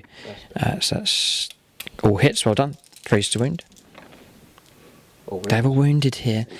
AP -1 because James has switched to Tactical Doctrine here. And Alex has saved them all. 2 4s and a 6. Right, the last Predator. 1 Hunter Killer is going to go into here. 2 las cannons are going to go into the Ghost Dark, and then the 2 auto cannons. James has just missed the Hunter Killer. Okay, 2 las cannon shots now into the Ghost Dark. 3s now. This one's not damaged. 1 hit. 3s for a wound. It does wound. AP -3. So you roll your damage first, then we'll use our quantum deflection. It's damage 4. I simply need to roll 1, 2, 3, or 4. That's a 5. Come on, reroll. 6. Oh, it's gone. It's gone. And then we roll to see if we detonate. We don't. All right. But Ghost Dark finally succumbs. It has been destroyed. And then James now can fire 2d3 shots with his Predator autocannon. These shots are going into these destroyers just here. Wow, maxing out here. 6 shots. This is good. We can get his hits. 3s to hit. 5 hits. Very good. 3s to wound. 3 wounds. 3 saves of 4+. 2 have got through. 3 damage. Alex is allowed to make a command reroll if he wishes. Otherwise he'll lose 2 of these destroyers. No, I'll let him go through. 2 destroyers gone. Alright, Stormraven Gunships, one on the left at the top there. Hurricane Bolters are going to go into the front rank of Necron Warriors. And then the heavy firepower, the rockets, the las cannons, the Typhoon missile launchers, are all going to go into this squad. James hunting for the kill here, the wipeout if possible. So 3s to hit. Rerolling everything because of Manus Augustus Calgar. Oh dear. 4s to wound. So wounds coming through. So I'll roll up some saves here, needing 4s, 5s because of Tactical Doctrine. 5 Necron Warriors brought down. Good shooting. Right, so now the heavy guns. So 2 rockets firing here. Storm Eagle rockets. Storm Strike rockets. 3s to hit. Rerolling Rerolling because of Calgar. This is the bubble that James is looking for here. Calgar's great for... This is because of Power of the Machine Spirit and Tactical Doctrine. 3s to wound. 2 wounds come through. -3. 5 of them because the Cryptek's just nearby to grant a 5+ invuln save. Does it help? Yes, it does. 6 and 5. Good dice rolling here from Alex. Okay, helping to keep the destroyers alive. Just 4 of them to bring down, and they'll be wiped out. Can't come back. Crack shot. Yep, Typhoon missile launchers. 2 shots. Rerolling for Calgar. Yep, gets the hit. Power of the Machine Spirit. 3s to wound. 1 wound. 1 wound comes through. 5 up. Saved again. We've switched dice. I think the red dice are clearer to see on camera, so we'll use those for our dice rolling here so everyone can see. 2 hits. 2 hits to the last cannons, 3s to wound. 2 wounds. 2 wounds. Right, try and save these. 2 5+. No, you can't keep doing that. James has stormed off here. Alex has blocked everything. Superb dice rolling to keep these destroyers alive. Incredible. Okay, good use of the Cryptek nearby. Good play. So you can grant it to infantry units, destroyers, despite them being able to fly. They do have the infantry keywords. That 5+ invuln save is available to units that are nearby. First Storm Raven's firepower has been resolved. Very accurate firepower, but the shots have been blocked. All right, so it's the next Storm Raven gunship, the second one along. It's configured differently, but it's going to fire all of its Hurricane Bolters into the front rank of Necron Warriors. There's 10 of them to get rid of if James wants to eliminate that unit. And then all the other firepower is going to go into my destroyers on the right-hand side. So James knows the priority targets. It's just a case of trying to grind them down. Hurricane bolter shots. We're on hit rolls. It's a cow guard. Yeah, it was wise deploying near him. Force to wound. Oh, we're toughness 5 on destroyers, are we? Yeah, 5's to wound. That's 5 wounds, AP -1. AP -1 because of tactical doctrine, and so we'll go to 4-up saves. That's enough to bring 1 down and 1 wound taken. Sorry, James is firing at the Necron Warriors. A couple more saves here. Saved. No, yeah, so 1 more brought down. Okay, so there is 5 more to destroy in that squad, and then they'll be wiped out. So good firepower here. Front rank of the Phalanx dropping here almost entirely. So again, now it's this going into the same unit. Okay, so here they come. 12 shots. Rerolling hit rolls. It's that Calgar bubble. This is good. They've all hit the target. It's going to be 3s to wound, and it'll be AP -1. There's a good few. Assault cannon. This could be the wipeout James is looking for. Once these Necron Warriors are gone, there'll be no coming back. No coming back. They are gone. Front rank of the Phalanx eliminated here by Ultramarine firepower. Okay, so good wipeout there. Well done, James. So here comes twin multi-melter shot into the destroyers. You're on hit rolls. Yes. Okay. Strip 8. 3s. AP -4. You can't stop it. D6 damage. Dead. Gone. And 1. Command reroll. Come on, James. Or does he save it? It's a chance to kill. 3+ to kill a destroyer. Yeah, so 5+ a regain the stratagem. No. It doesn't. And 3 or more. Oh. I'm sorry, I suggested it. That hasn't worked out. Command point used up. How many got left? He's got a few. James is a good saver here. He's got 10 left. Between us, we've got less than 10, I think, now. We've burnt through a lot. Okay, but one of these destroyers can be removed from play. Right, Storm Strike rockets. Here they come. James rolling on the other side of the board. 2 hits, 2 4s, and 2 wounds. 6s. Blocked 1, but we lost no. It's the one with the wound. Can go. Another destroyer picked off. So good firepower from James so far. We'll press on with the rest of the Space Marine shooting here. See what other damage can be caused. Right, so more firepower to come. Vindicator's going to fire through here. D6 shots. This is where James... Turn the command point for mortal precision. So yes. D6 auto hits. Oh, interesting. Okay. So James just rolled a 1. So I didn't regain the command point. okay, right. So here comes the number of shots. Number of hits is guaranteed hits here with the stratagem. 5. 5. James will keep that. Auto hits. 2's to wound. There's 2 1s. No. Inside. Come on, reroll one of the 1s. No. Okay, so 3 saves of minus 3. 3 saves of 6+ required. 4-up save. They have a 4-up save. D6 damage time. Let me just triple check.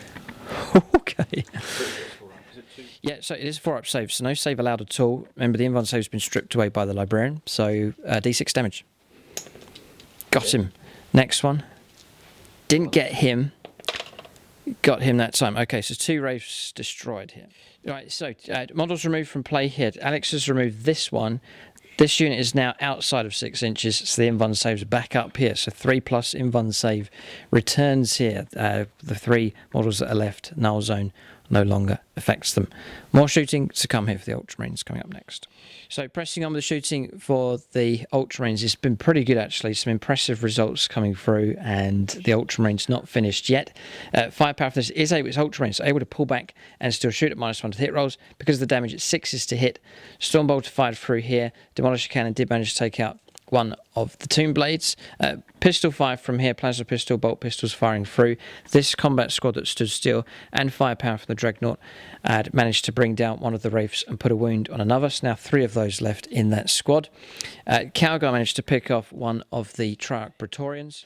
And then firepower coming in from the combat squads up here. Terminators firing through, utterly deadly with their shots.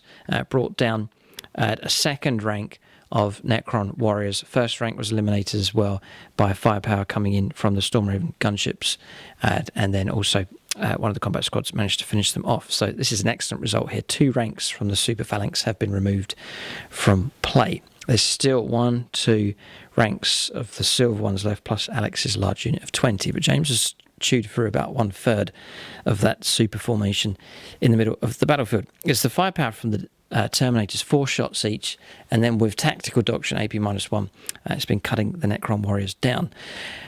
Good result here. Destroyers almost entirely wiped out. There's 1 of them left with a wound remaining. So the extra damage came through from the Typhoon missile launcher, causing trouble. A las cannon shot from one of the combat squads as well, bringing a number of those down.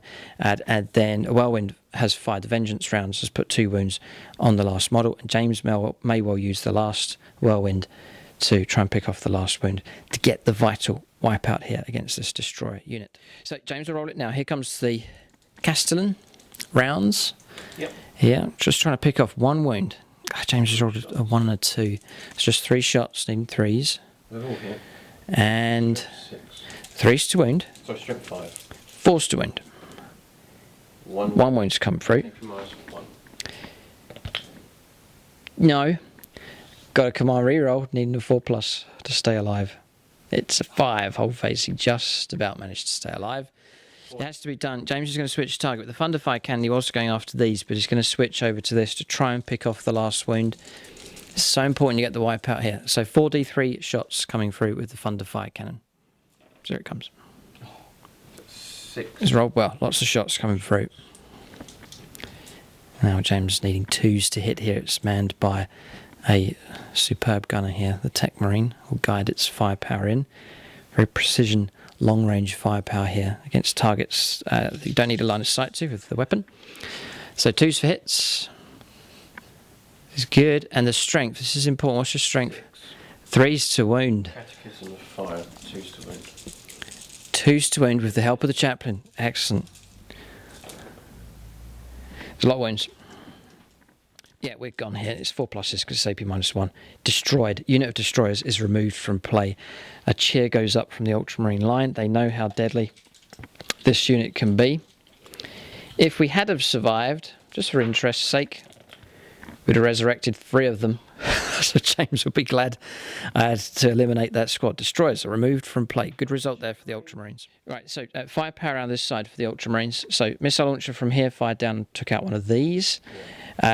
Bolter fire. There's 2 wounds has been caused on this unit of Scarabs. 2 wounds here on this unit of Reefs. And the destroyers, there's still 3 of them left. Looks like 1 more of those was picked off. That fired into them. That's where the 2 wounds came from. It's overheated and took a mortal wound. Okay. Remember, there's Devastators inside, or tactical squad inside here. 10 squad. Yeah, 10 men in the squad. They're still yet to shoot. Okay, James has selected his firepower here. Elected where he's going to shoot. Grav gun first of all, going into these. And a plasma pistol. Okay. The supercharging plasma pistol first of all. 3. Oh, -1. -1 to hit rolls against these things, these Forge World models. 4's is a hit. Strength 8. 3's to wound. Wounded. Yeah, wound comes through. 5, no, 6 up. 6 up save. No, 2 damage. Take it still alive. Okay, so it's got... What does it do? Is it a combat-based type thing, or...? Kind of. It's not great, to be honest. It's got a strength 7 melter gun. They're very fragile. They're very, very resin models, and they're super fragile here. But Alex has protected them. They've survived the journey here, but they're not surviving on the battlefield at the moment. So within 9, rapid fire for the Grav gun. 4's for hits. No wound. Okay. Then James has selected the bolter fire to go into the Immortals across here. Tactical Doctrine's in play. James gets his maximum number of shots here, and it'll be AP-1 as well. Alex is within an inch of the edge of this barricade, so we'll play the rules for that, so he'll get +1 to his cover save, so that will negate the AP-1. 14 shots. 14 shots. Please.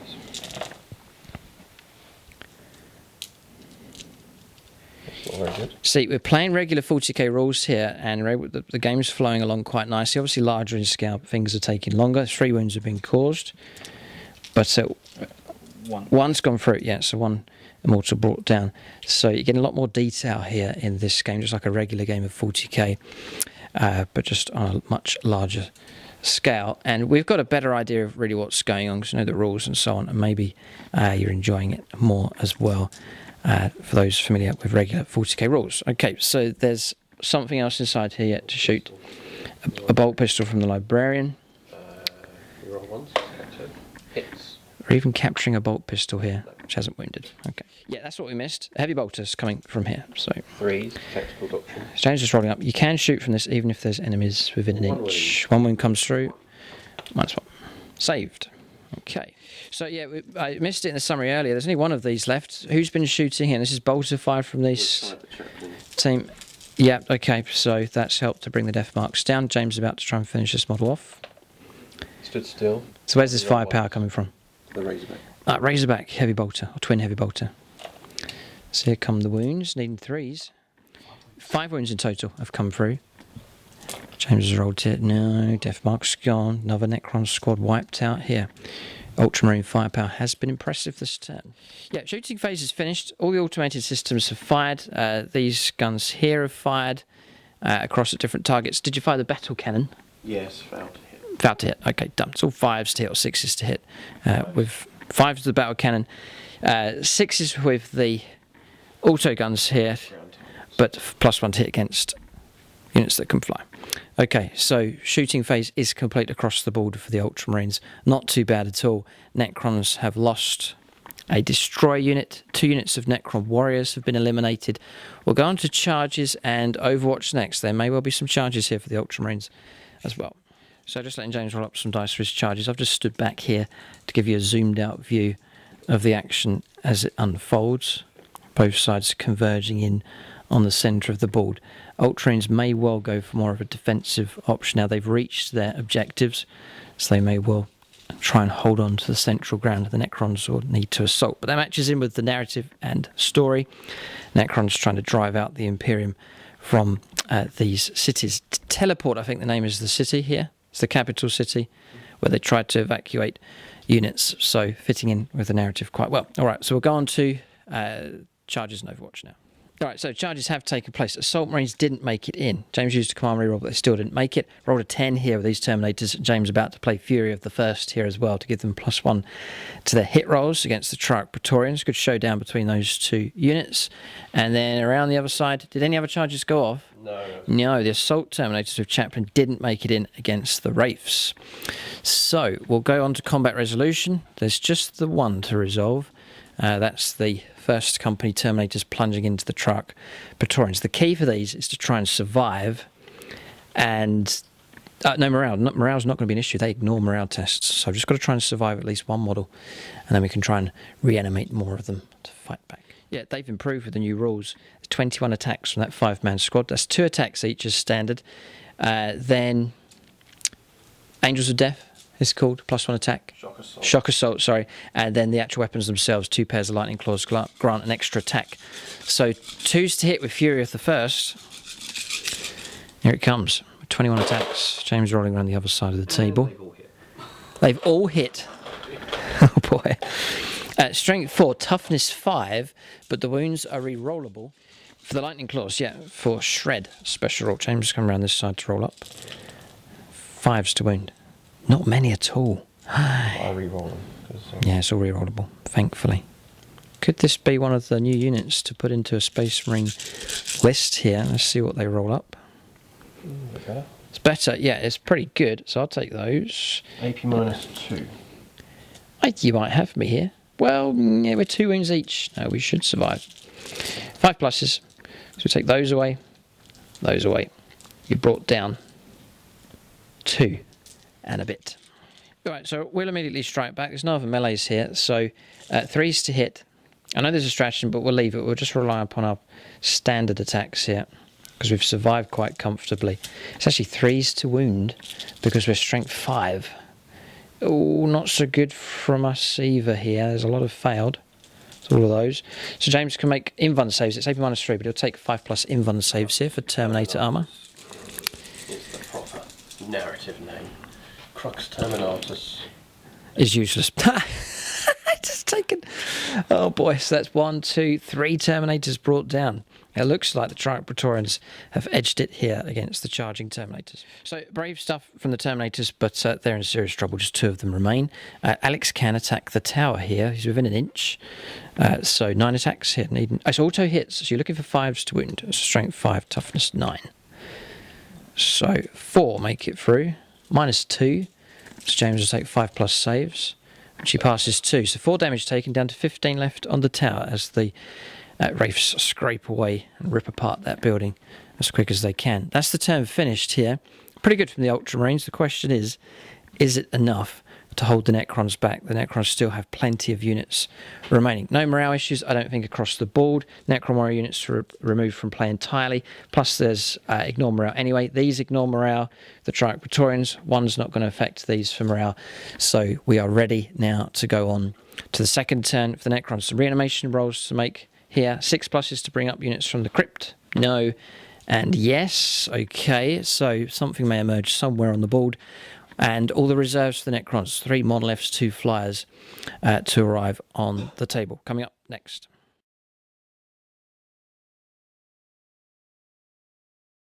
Alright, so movement's complete here for the Necrons on turn 2. Reserves have arrived. 2 monoliths have turned up on this side.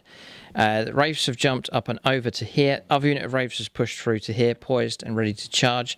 Tomb Blades have swung around in this direction. Triumph Praetorians resurrecting one of their number and continuing to fight on against the Terminators. Cryptex moved across. Advanced moves made here with this unit of Immortals. The Necron Lords just behind, dragging the Astropath just behind. Tamarars jumped on top of this bunker. Rolled a 1 for our advanced roll. Command re-rolled it and got a 6. So the next unit of Necron Warriors has now crossed over the barricade. Second unit's moved up. Could have gone a couple more inches. Rolled a 6 for them, but we've fallen short just to get behind the barricade for cover. Then Alex has pushed his forwards, but they haven't advanced, so going to get a better rate of firepower with them. Tamarar's wave of command went on to these, just to give them +1 to the hit rolls.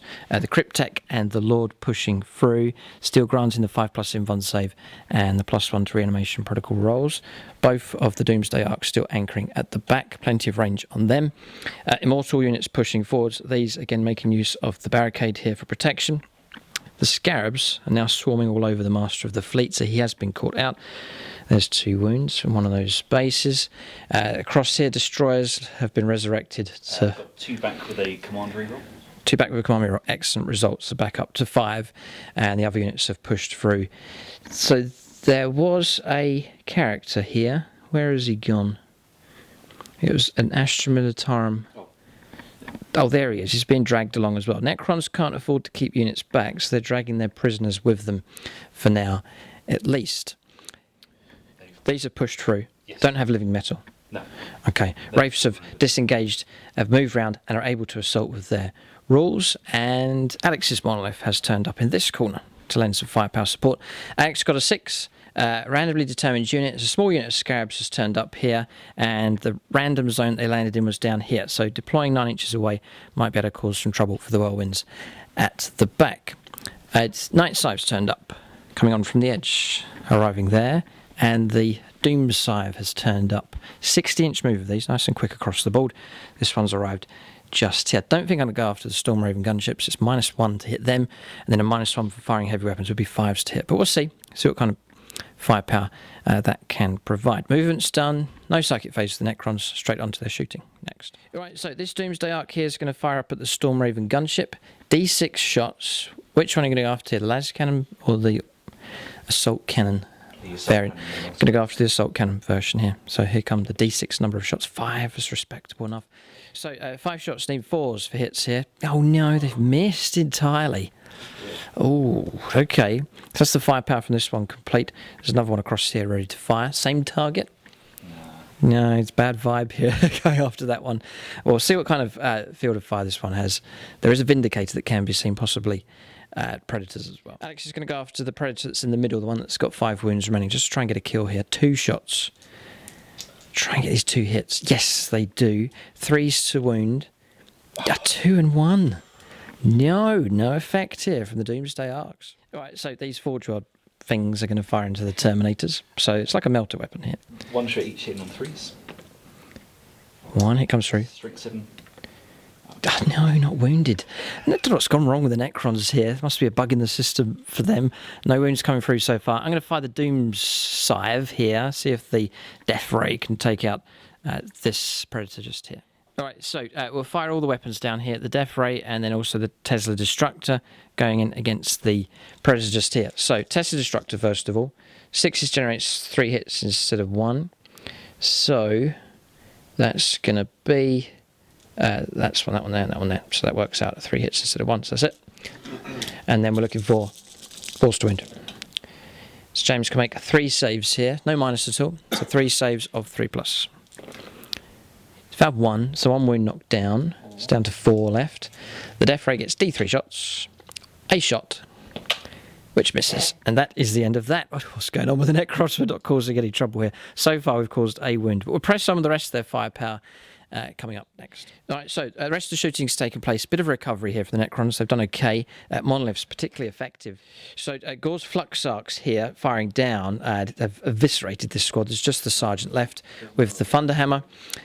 Particle Whip fired down here, trying to pick off wounds, but didn't. But this Particle Whip managed to destroy the Predator. 6 was rolled. It detonated after it was destroyed. Matt Hood is here. He has taken over part of James's force. James used the Kamari roll. Matt rolled the dice. Got a 6 again. The detonation did take place. The Predator gone. 3 wounds put onto the Tech Marine. 1 wound put on this Predator, 3 wounds put on that Rhino, 3 wounds put on this Rhino, and a wound put on this Predator as well. So devastating explosion rocks the Imperial position here. 1 Predator Destructor has been destroyed. Firepower from these helped to put wounds onto this squad. Flux Arc firepower as well. Down here took out 3 of the Marines from this combat squad. Pistol firepower caused no wounds in close combat. The Staff of Light fired here and put a wound on this automated anti-aircraft gun. Firepower from these and Temerar managed to finish off the Vindicator that was just through here, so that's been destroyed and gone as well. And then Necron Warriors, 2 ranks firing through, plus Alex's as well, has wiped out the Tactical Marines, just 1 of them left, just the Sergeant remains.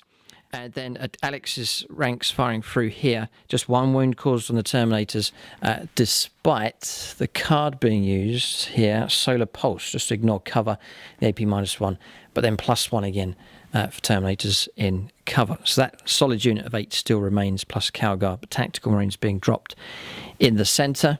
Then around here, firepower coming down. The bunker was destroyed. The last wound's been picked off by the Night Scythe firing down with its hits. James failing a number of 3+ saves. Other damage coming through came from the Immortals, the Destroyers firing through as well. Yeah, firepower from these blew away this combat squad just here. They are gone. Models are disembarked. Died. That died. That was shot to pieces. 2 wounds left on this one.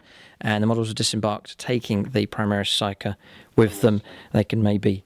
1 model was slain yet, and they can... None was slain. Okay, so everyone's been evacuated safely. And they can now head off here, trying to direct the Primaris Psyker to safety for pickup later on in the battle. Okay, so firepower's been resolved here. Ultramarines taking a battering here from the Necrons. Has this fired now? Not yet. All right, so we've got firepower from this Monolith, then the shooting phase will be resolved. All right, so Monolith firepower coming through. What's this? They're dead. Oh, right, sorry, remove. They can disappear. Okay, so Monolith fired through here. Targets was the... Did 4 on the tactical squad. Okay, been shot here as well. Devastator squad taking damage. That's a 10-man squad, so 6 of them left. And the Particle Whip. Terminators, 1 kill. Killed a Terminator. Okay, great stuff. Reroll. To keep one alive. Oh. Failed to regain the command point on the wrong one. Oh dear. All right, so Space Marines suffering here at the hands of the Necrons here. No mercy being shown by both sides, but James says he knows no. They shall know no fear. James will keep going. The aim is to evacuate these prisoners. This could be the way that James picks up a lot of points. A successful evacuation, despite the loss of this sector, will result in a victory here. So stay focused, James. Your lines may constrict and get smaller and smaller, but save the precious citizens and victory will be yours. We'll go on to charges and Overwatch next here for the Necrons on turn 2. Right, so charges have taken place across here. Reefs have charged in against the lone Assault Marine here and the Lieutenant with the Lightning Claws. Reefs have charged in here. Command rerolled some damage coming through to keep them alive, so I have no command points left. They're all used up. Made contact with these Marines and the Dreadnought here, and then just the ongoing melee with the Triarch Praetorians against the Terminators. Right, so charges round here as well. Reefs have charged in, so too is this Forge World construct as well, going in against the Terminators.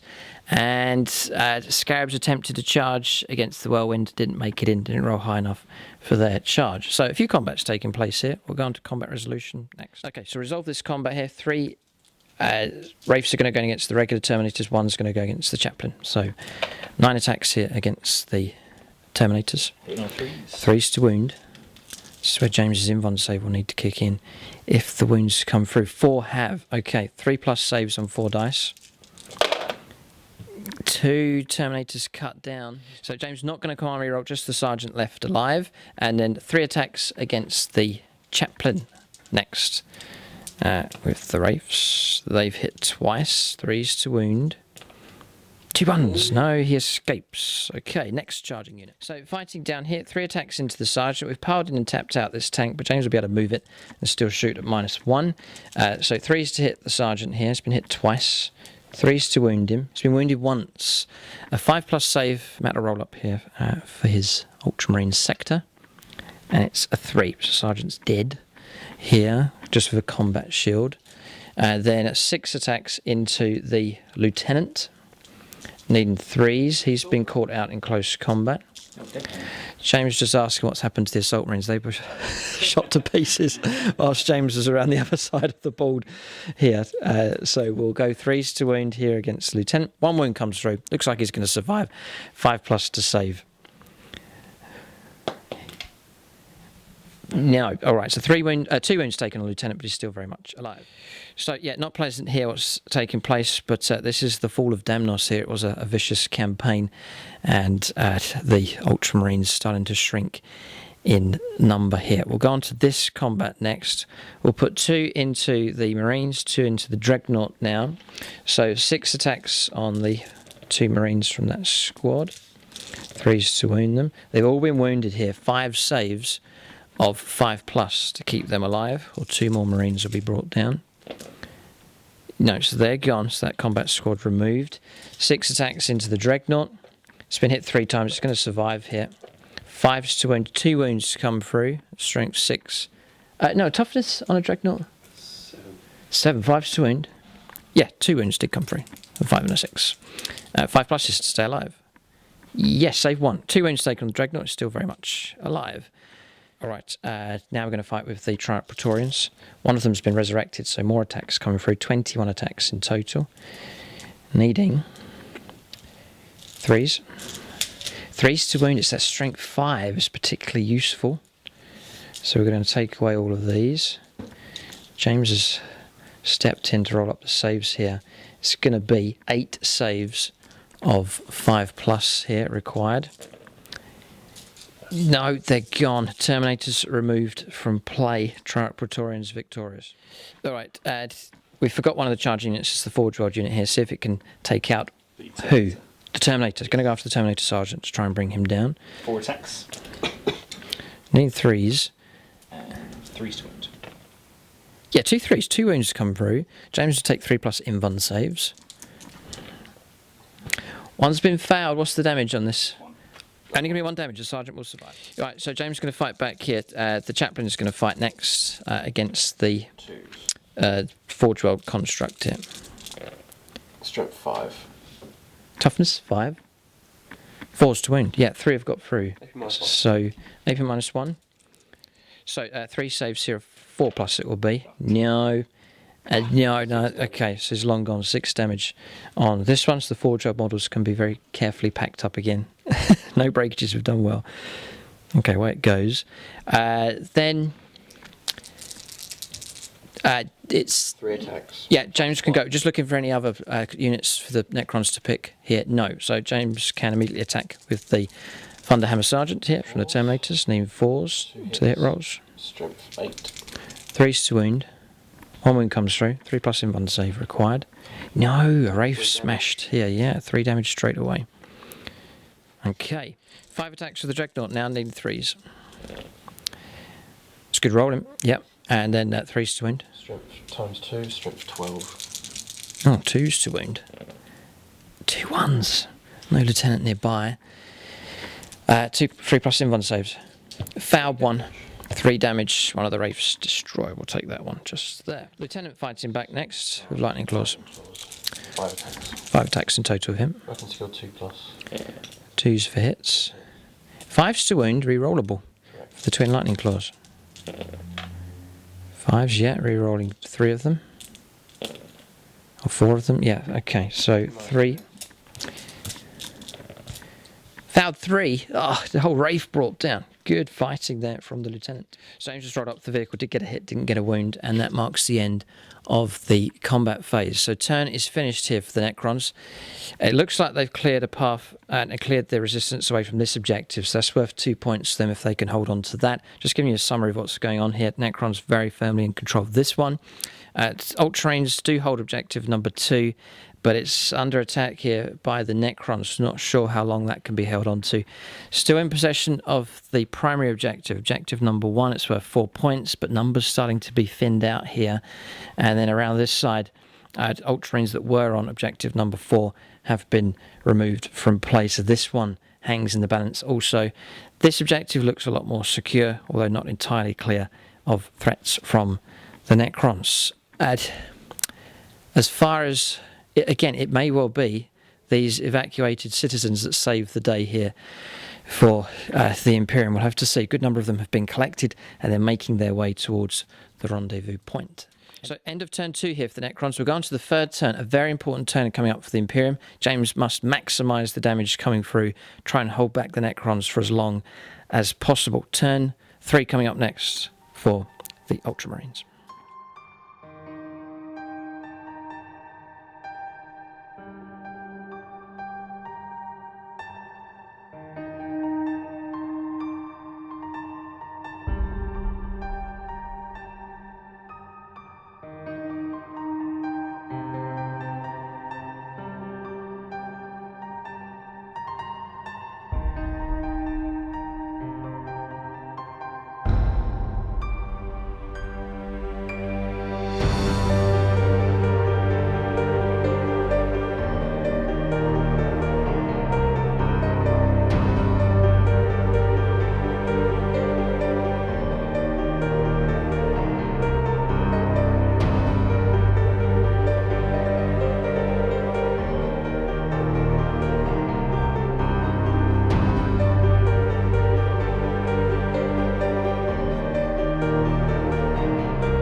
Okay, so movement now for the Ultramarines on turn 3. So most of it's taken place. James has a little bit left to complete. I think James has conceded this flank has now collapsed here. Necron forces joining together and now starting the process of starting to surround the Ultramarines force and the evacuation point. Yeah, look at it, movement here forces converging. Didn't know the game was going to go this way. I thought James was going to try and hold the line. It looks like James is going to converge on the centre of the table. That's where the high value points are, and concede the rest of the board to the Necrons here. So it's starting to turn into an all-round defence here to try and protect this precious landing pad. Okay, so pulling out of combat here with this Vindicator. The Lieutenant's pulled out and jumped 12 inches. Dragnets moved back 8 and has been repaired by the Tech Marines pushed through. 2 Predators, James has just moved those back, full move. The 2 Whirlwinds have moved forwards, along with the transports picked up 2 of the characters. They're rushing, or next turn they'll be able to rush forwards as quick as they can inside that transport towards the evacuation point. These are stacked up here, inside the transport, ready to disembark at the right point. The Apocrypha's moved through and is heading off here to try and help out the wounded Tech Marine. The 2 Storm Raven gunships have moved out. James going after targets across the Necron lines. The veterans have disembarked. All 3 squads now bolstering the defence in the middle. 2 Dragnets have disembarked 3 inches and moved. They've now emerged at the base of the Sky Shield landing pad here to face off against the Necron Warriors. This is where the Ultramarines must hold the Necron advance. Squads here lining up to try and stop the Necrons from linking up together to go for an all-round assault and surrounding action here, or encircling manoeuvre against the Ultramarines. James is going to try and secure this flank, fighting away, continuing to fight against the Reefs just here. Librarians move through to go for that null zone again to try and strip away 3+ invuln save. Devastator squad holding position, and more citizens pushing through here. There's quite a queue of them lined up waiting for the evacuation to come. So not too bad here. There's 1, 2, 3, 4. So there's 8 points there, and this central objective were 4. So definitely the centre of the board now holds the value for both sides. Yeah, we haven't rolled up for any citizens here. They're all under control either by the Ultramarines or controlled by the Necrons. At the moment, Master of the Fleet's still stuck here in amongst the Scarabs, holding him down.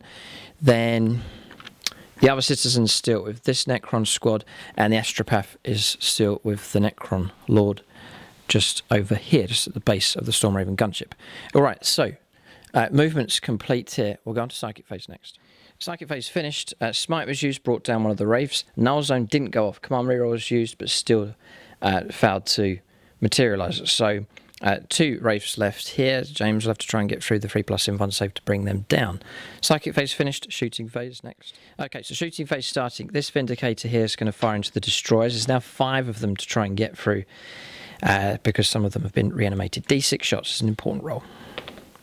3, it's average. 3s for hits. Because of the tacticals option. Still in play, yep. We're rolling 1s because of Kato. Oh, Kato's nearby, and he helps get a hit. Strength 10. 2s to wound. All wounded. 2 wounds come through. AP -3. So 5+ invuln saves. Yeah.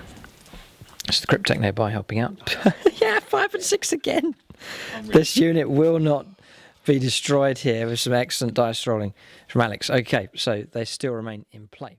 Stormbolters fired across here, no wounds on the Immortals. Okay, so next unit to fire. Okay, so Predator Annihilator.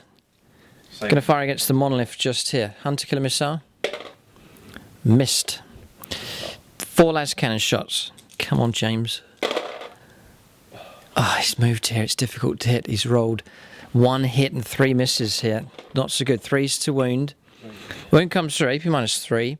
So if I roll a 6 here, James will go nuts. It's a 6.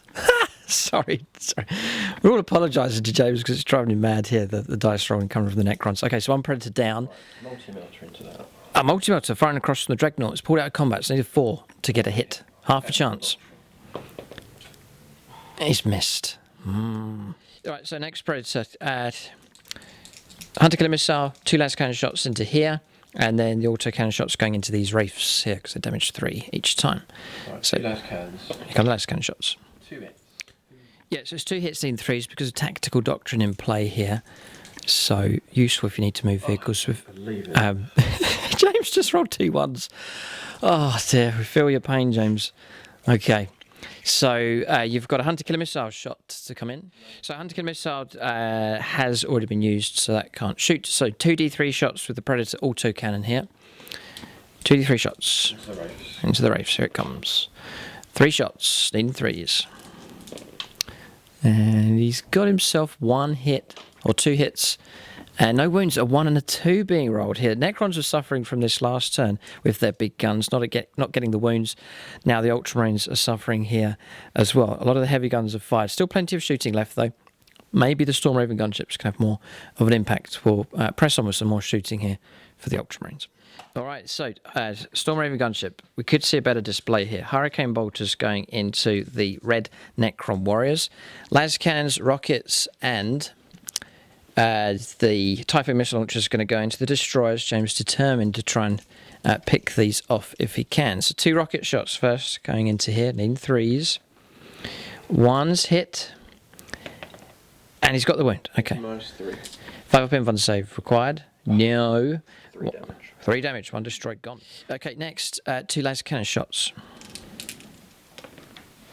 1's missed here. No Calgar bubble to help out here. It is true, Ultramarines do live longer with Calgar here.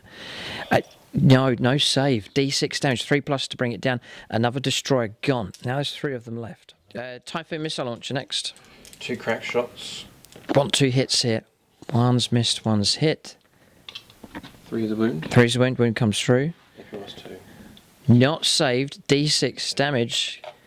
Done it. Another destroyer gone. There's 2 of them left in this squad here. James knows he needs the wipeout, though, to eliminate them. That's the destroyer lords. There's just 2 left in that squad.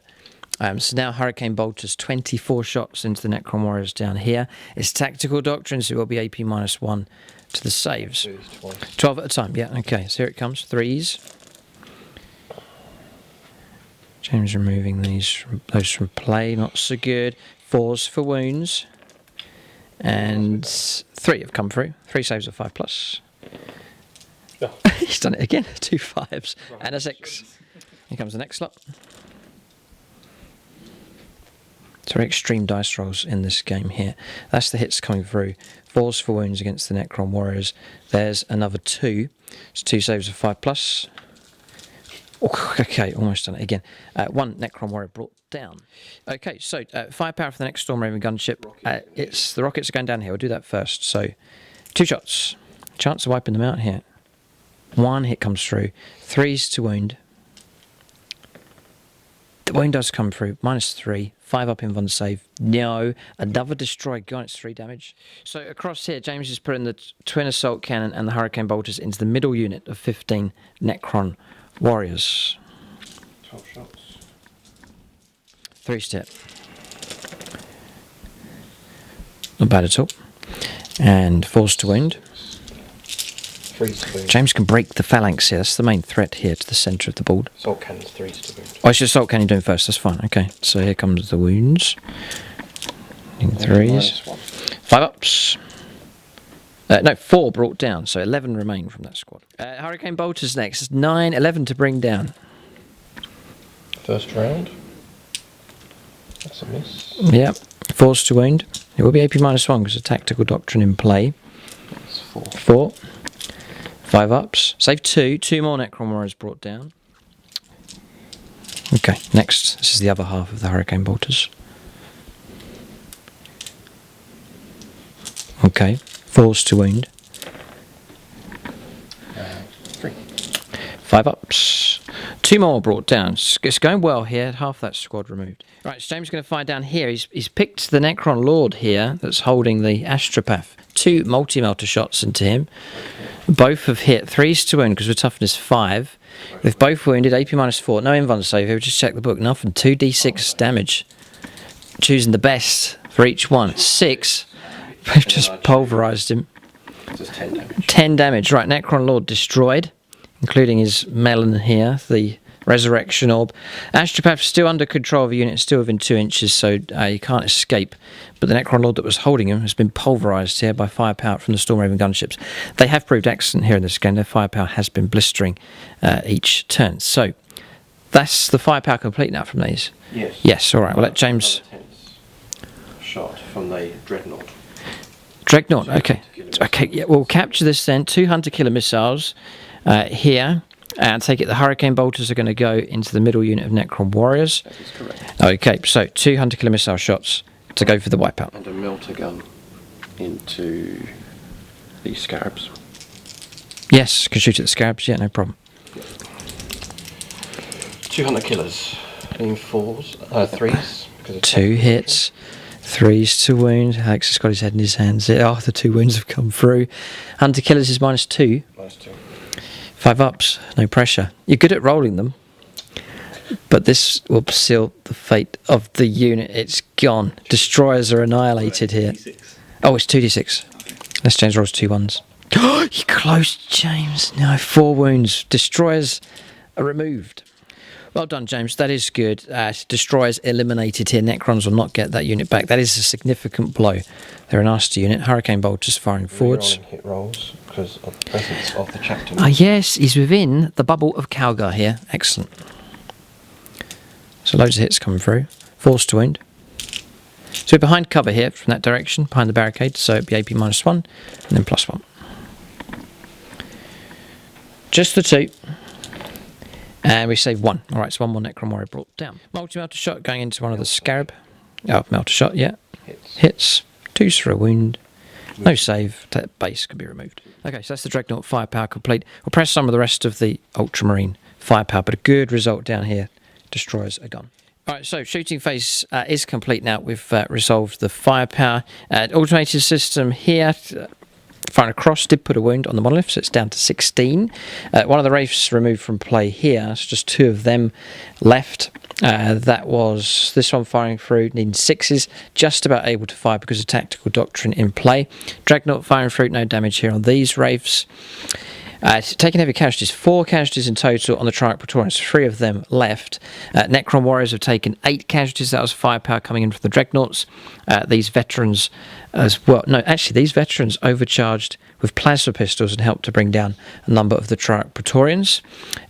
Blistering firepower from the Terminators helped to wipe out the middle squad of Necron Warriors that was running along here. They have been eliminated. Another Necron Warrior squad is gone, and this squad here at the very front poised to be destroyed potentially in hand-to-hand combats. The Ultramarines holding the centre here very well and resisting the Necron Phalanx pushing through. And in fact, if James manages to charge, he could reclaim the barricades here and drive the Necrons back. So very encouraging signs from the Ultramarines here at this point. Calgar mounting an heroic defence and coordinating some blistering firepower from his Ultramarine units. So those 2 Dragnoughts emerging at just the right point here in the battle. The Master of Fleet could be saved here. The Scarabs have been eliminated. They're gone. If James mounts a charge, then that'll put him within the safety zone there to be picked up and escorted away. So good work.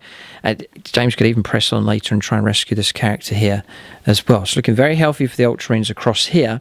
And looking good on this side. The Immortals wiped out and destroyed by tactical squad firepower coming through and other units shooting through in this direction as well. 5 casualties here coming through against these Immortals. Those are from the Stern Guard. Stern Guard firepower using AP -3 weapons.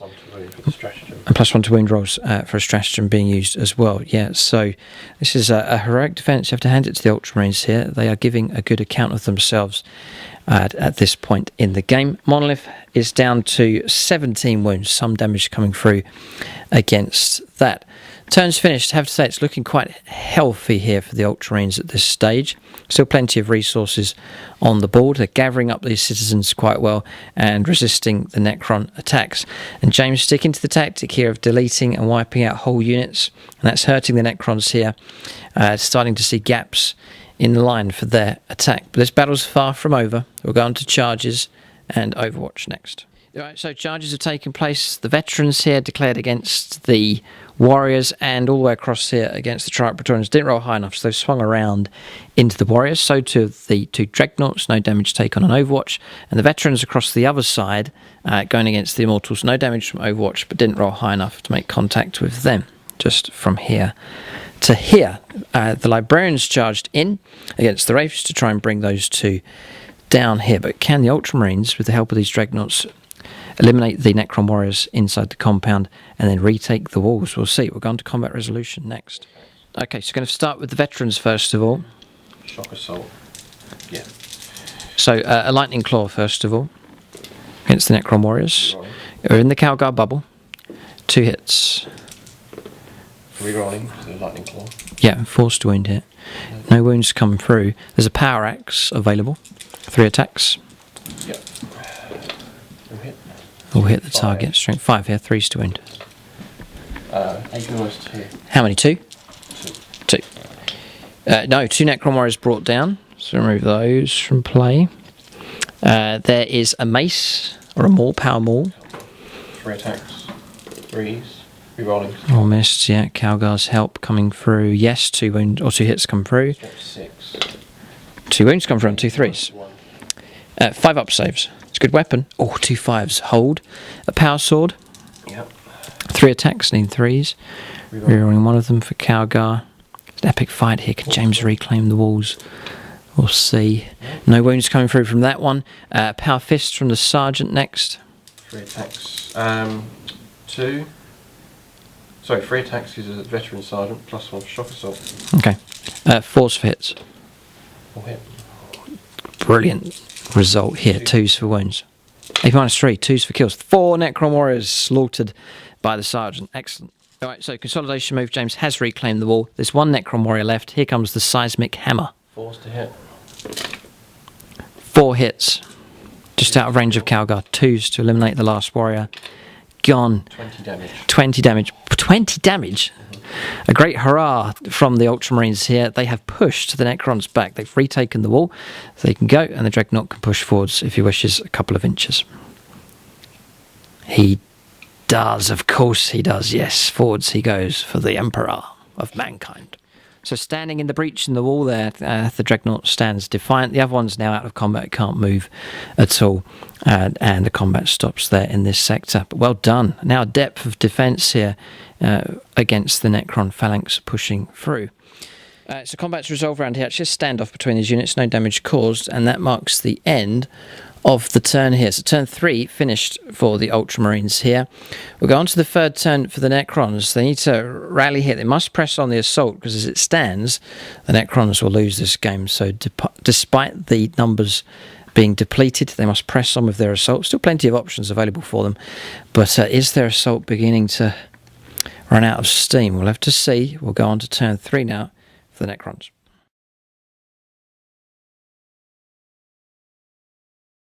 All right, so movement here for the Necrons on turn 3. The 2 flyers have zoomed across the board and heading off in this direction. They can bank round next turn and continue their firepower support.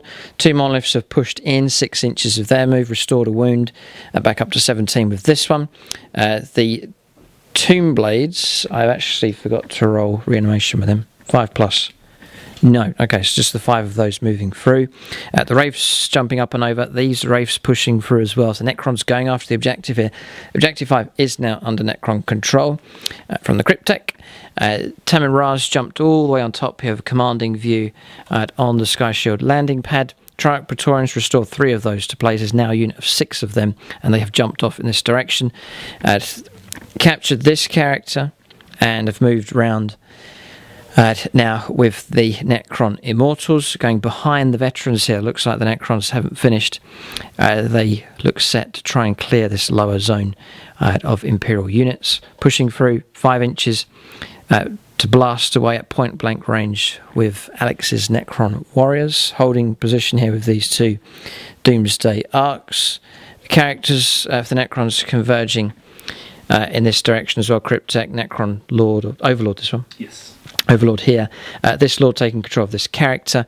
The Cryptek claiming this objective along with the Necron Warriors. Also, Necron Overlord, or Necron Lord. Yep, just moved up. These guys have fallen back.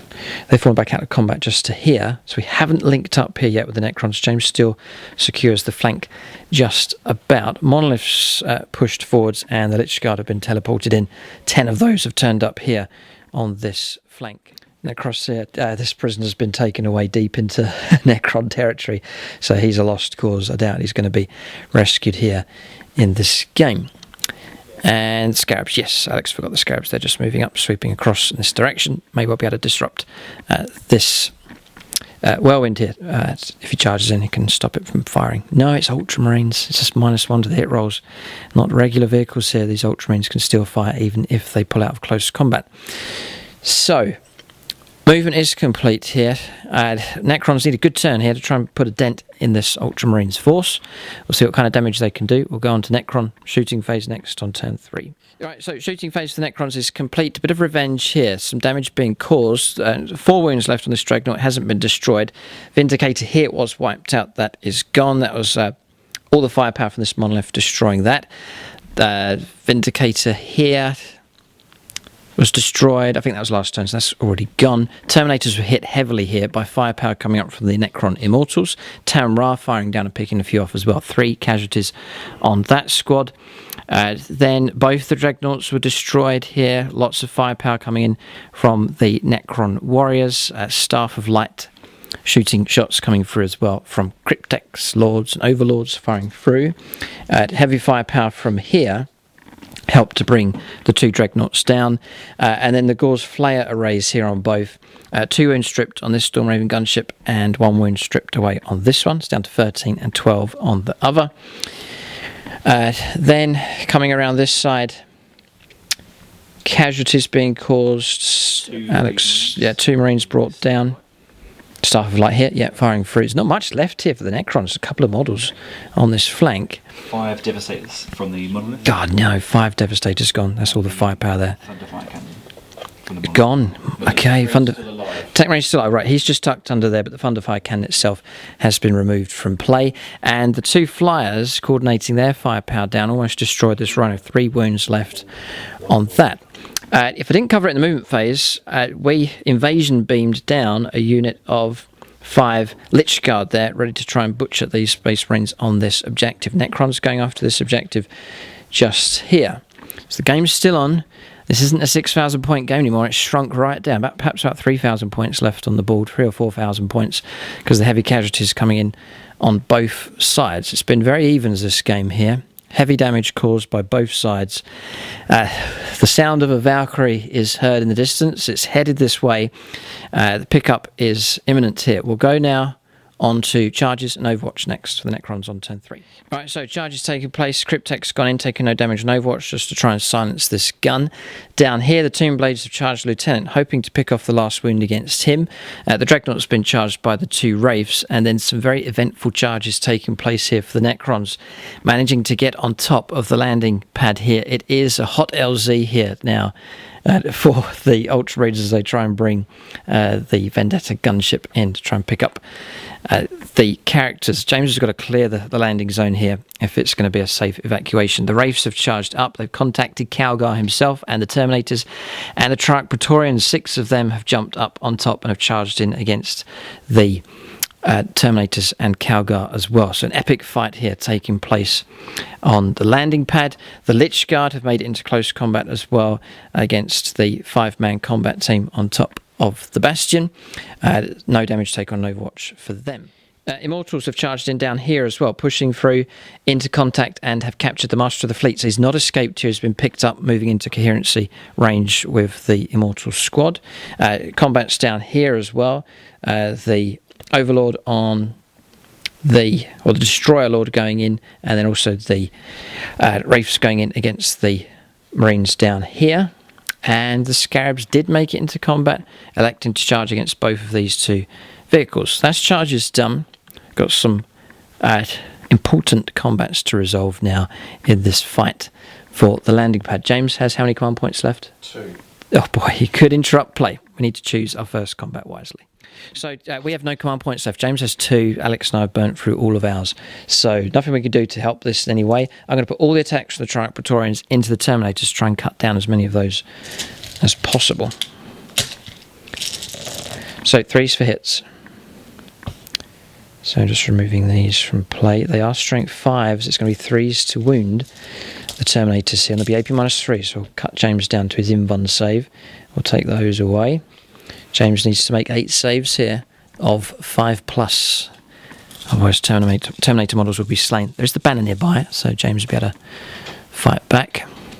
Total of 3 Terminators. 3 Terminators slain. That's pretty good from the Triarch Praetorians. Yeah, 4+ to fight back. Because they're in 9. 3 dice and even 4s. And that is a Total of 1. 1 can fight back. And is it 1 attack or just... Yeah, just a single. Okay, here comes a single attack back. Yep. So, needing a 4s. 4? Rerolling because of Chapter It's Master. Calgar, yeah. It's 3 to wound. 3 to wound. It's a wound. AP minus 3. 6 up save to block? No. D3 damage. D3 damage on a Triarch Praetorian. Just 1 wound caused. Okay, so that is 1 wound placed on there, not a whole model slain. So just zooming in so you can see the epic scene taking place here. 3 Terminators cut down. There's the Triarch Praetorians hacking their way through. A couple of Terminators still defiantly clinging on. Manius Augustus Calgard about to attack. James reckons he's going to go into the Reefs to try and bring as many of those down as he can. Okay, so a number of attacks for Calgar. 5 plus 1. Because he was charged. Rock Assault. Okay. And that's it. 2 to hit, rerolling once. It's going against Reefs here. Going to try and crack through them if he can. Rerolling because he's a Chapter Master. This is a very important roll here. Okay, and the strength? Strength 8. 3s to wound. Level wounded. 8. Well done. So, got to make some saves. 6 in total. 3 up in 1 saves. Fouled 2. 2d3. 2d3. So the first d3. These Reefs are fresh here, these models. Oh. 1 wound. Oh. No command murals left. And 3. Okay, 1 Wraith removed, but still 2 remain. Alright, so Wraiths will fight back now. The next charging unit. We'll put our attacks into the Terminator unit. I want to try and get rid of those here. So 3s to hit. 3s to wound. 2 wounds come through. AP minus 2. 5 ups. No. Got them. Terminators eliminated here. 4 pluses to let them fight before they die. One of them fights here, needing a 4 for a hit that's rerollable. Sorry. I'm going to do 4 plus. It's the one of the Power Fist. Okay, yeah, it's going to randomise here. Yeah, so one of the Power Fists can fight, and it's going to go into one of the Reefs. 4s to hit. Yeah, it's going to hit the Reef. It's missed. It's rerollable though for Calgar. This Calgar's bodyguard here has been stripped away. Just a unit of veterans left, and 1 sergeant with a power more has missed. All right, so Terminators eliminated. That large 8-man squad is gone. Wounded. Was a wound? Yes. Oh, okay, here it comes. 3 plus in 1 save. Passed. Okay. Yeah, that's right. I missed the 5. James had rolled a 5 there to hit. That 3 that he rolled was to wounds. That was a wound that came through, but passed the in-1 save. Okay, Calgar stands defiant here, but looking increasingly alone as the Necrons have managed to assault the very top of the Sky Shield landing pad. Okay, so the rest of the combats have been resolved. We drove into the Lieutenant and did pick off the wounds. He's gone. That's the one with the Lightning Claws and Jump Pack. James directly intervened, no damage. And we put 2 wounds onto the Dreadnought, took no damage in return. Then the combats have been resolved on top just there. Yes, Alex had some combats to resolve. So 2 veterans left in this squad here. Looks like you cut down some of his... Immortals, yeah. 5 of them left. So nasty fight between those two. Right, Power Fist took a toll on them. Wounds on each of these units here. The Destroyer Lord and the Reefs. But managed to cut down some of the Marines. 5 of them left from that squad.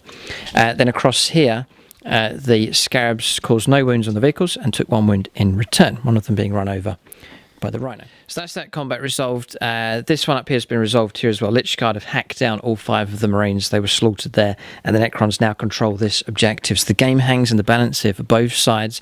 The Ultramarines must clear this landing zone here. There's a queue of citizens waiting for evacuation. Calgar's still there defiant. He's not taking any damage. He shall know no fear. He knows no fear. He'll press on. He's not going to run from the fight for sure, but he needs a bit of help, I reckon, to clear the Necron assault away, which is possible. If James can get enough units up here, enough support, then they can clear the landing pad and try and evacuate the citizens, hopefully. We'll go now on to turn 4 for the Ultramarines.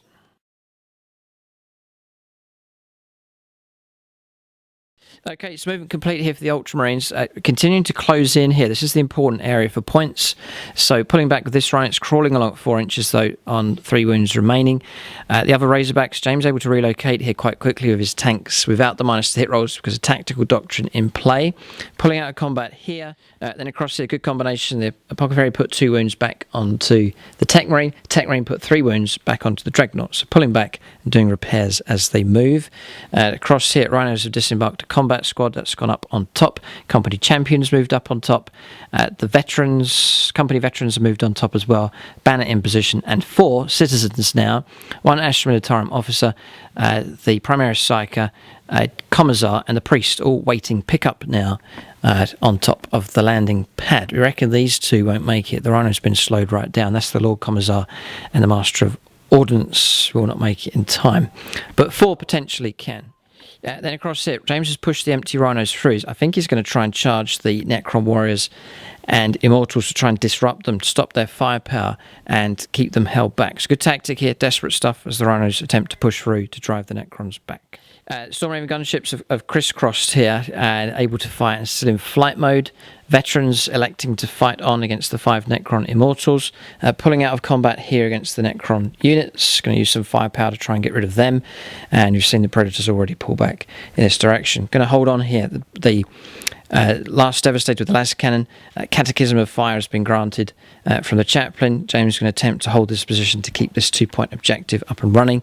And that is all the movement complete. We'll go now on to Psychic Phase for the Ultramarines on turn 4. Right, so Psychic Phase complete. Null Zone has gone off here. It's gone through. James has rolled up this time, so no 3+ invuln saves on the Reefs. And then James rolled up for Smite, but it didn't go off. Psychic Phase finished. We'll go on to Shooting Phase now for the Ultramarines on turn 4. Alright, so firepower complete here for the Ultramarines on turn 4. Some damage taken here from laser cannon shots from the Predators against this monolith. It's now down to 12. 1 Wraith destroyed just here, and 2 wounds on the one that remains. They're almost removed from play. Then across here, 4 Necron Immortals destroyed. That was firepower coming down here from some of these squads. Also, Stormbolter shots coming in from the Rhinos picked off a couple as well. Then across here, Plasma Pistol took out one of the Immortals. All of the Necron Warriors have been gunned down. That was firepower coming in from the 2 Stormraven gunships, has removed those from play. Triumph Praetorians have been removed from play. They are gone. That was firepower coming out. It was the Assault Cannon coming in across here. Shots from the units on top helping to bring those down also. Calgar picked off one as well with his bolter shots coming through. Damage 2 each time from them. So Necron Warriors all destroyed here, hosed down by firepower, and then coming around here, the Reefs have been eliminated on this flank.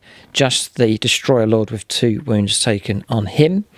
And the Monolith here is down to 13 wounds now. Shots coming through against that, and a wound taken on one of the Lich Guard. So there was one more bit of movement which we didn't do. That's the Valkyrie Vendetta gunship. It has flown in across the board, just about landing on top of the landing pad here. James has the dice ready. Laser cannon shots are going to go into the lone Wraith that's left to try and finish that off. Looking for 4s. 5s. 5s? Yes, because it's heavy. Oh no, disaster. But you're near. 3 to win. Calgar doesn't grant rerolls to Imperial units. No, okay, just Ultramarines. 3 to wound. Yeah, 1 wound comes through. Storm Priest. Doesn't do anything. Okay. And no, and it's D6 damage. Oh. It's 1. No command rerolls left. None. 1 wound taken on the Wraith. It's still there. That's the only Necron model left on top of the Sky Shield landing pad. Shooting phase finished. We'll go on to charges and Overwatch next. But Necrons have taken a hammering this turn once again. Not many models left for this attack. But we'll press on to assaults next. Okay, charges are taking place. The 2 Rhinos have smashed in to the Immortals here. 1 wound was caused on the first one that charged in, so it's down to 5. Up the top here, the champion for the company's gone in. The company veterans and the combat squad's charged in against the Wraith. 2 wounds to try and pick up against that to clear the landing pad entirely. Then Captain Kato himself has charged in against the Destroyer Lord, so too has the Lieutenant as well. That's charges complete. We'll go on to combat resolution next. Right, so Kato fighting here against the Destroyer Lord, needed 2s. They've all hit the target. Any 6s are a mortal wound, plus D3 mortal wounds for his sword. Okay. Because he's Warlord trained. So that's none, just 18 2. minus 3. 6 ups. 2 6-ups required. No. 2 D3 damage. It's a D3 damage sword. The 6 wounds is gone. Cut down by Captain Kato Sicarius. Good work from Kato. He's not going to move at all, but he's brought down the Destroyer Lord, pretty much securing this flank, apart from the Lich Guard up on top of the Bastion. Okay, so now the fight against the Wraith on top of the landing pad. So this is the company veterans fighting 666. They are determined to kick this Wraith off of the building. One wound comes through. Passed with that one. Sergeant's got a base of 2 attacks, +1 for charge. He has a power fist, doesn't he? Mm-hmm. Okay, here it comes. Oh, he's got a base of 3 attacks, +1 for charging. Yep. -1. I re-roll because Calgar. All hit. All hit. This is really good. 3s to wound. 2 come through. Invuln saves required. Double 5. The Wraith's still defiant on top of the landing pad here. The champion surely can bring it down. He has a base of 4 attacks, +1 for the charge. Here it comes. 2s. Re-rolling Calgar. Yep. 5s to wound. 2. Surely it's enough. Pass both for the Invuln save again. This Wraith absorbed tons of firepower and now a load of attacks in close combat. It'll be 11 attacks with the 5 Marines on top here. So 11 attacks here, needing 3s. It's all re-rollable for Calgar nearby. Re-roll to hit. There's the wounds. Yep, and here comes the wounds here, 5s and 6s. Just the one, we've survived. Passed on a 4+. 2 wounds left on the Wraith. Alright, so other combats have been resolved. The Wraith took down one of the company veterans, the one with the melter guns. He's gone. And then he had Alex lost one of his immortals, but took down one of James's veterans, just the lone sergeant left with the power fist.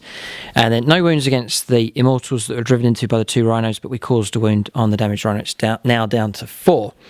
So combat's resolved here. That is the end of the turn for the Ultramarines on turn 4. Bit of morale to resolve, and then we'll roll straight into Necron turn 4 coming up next.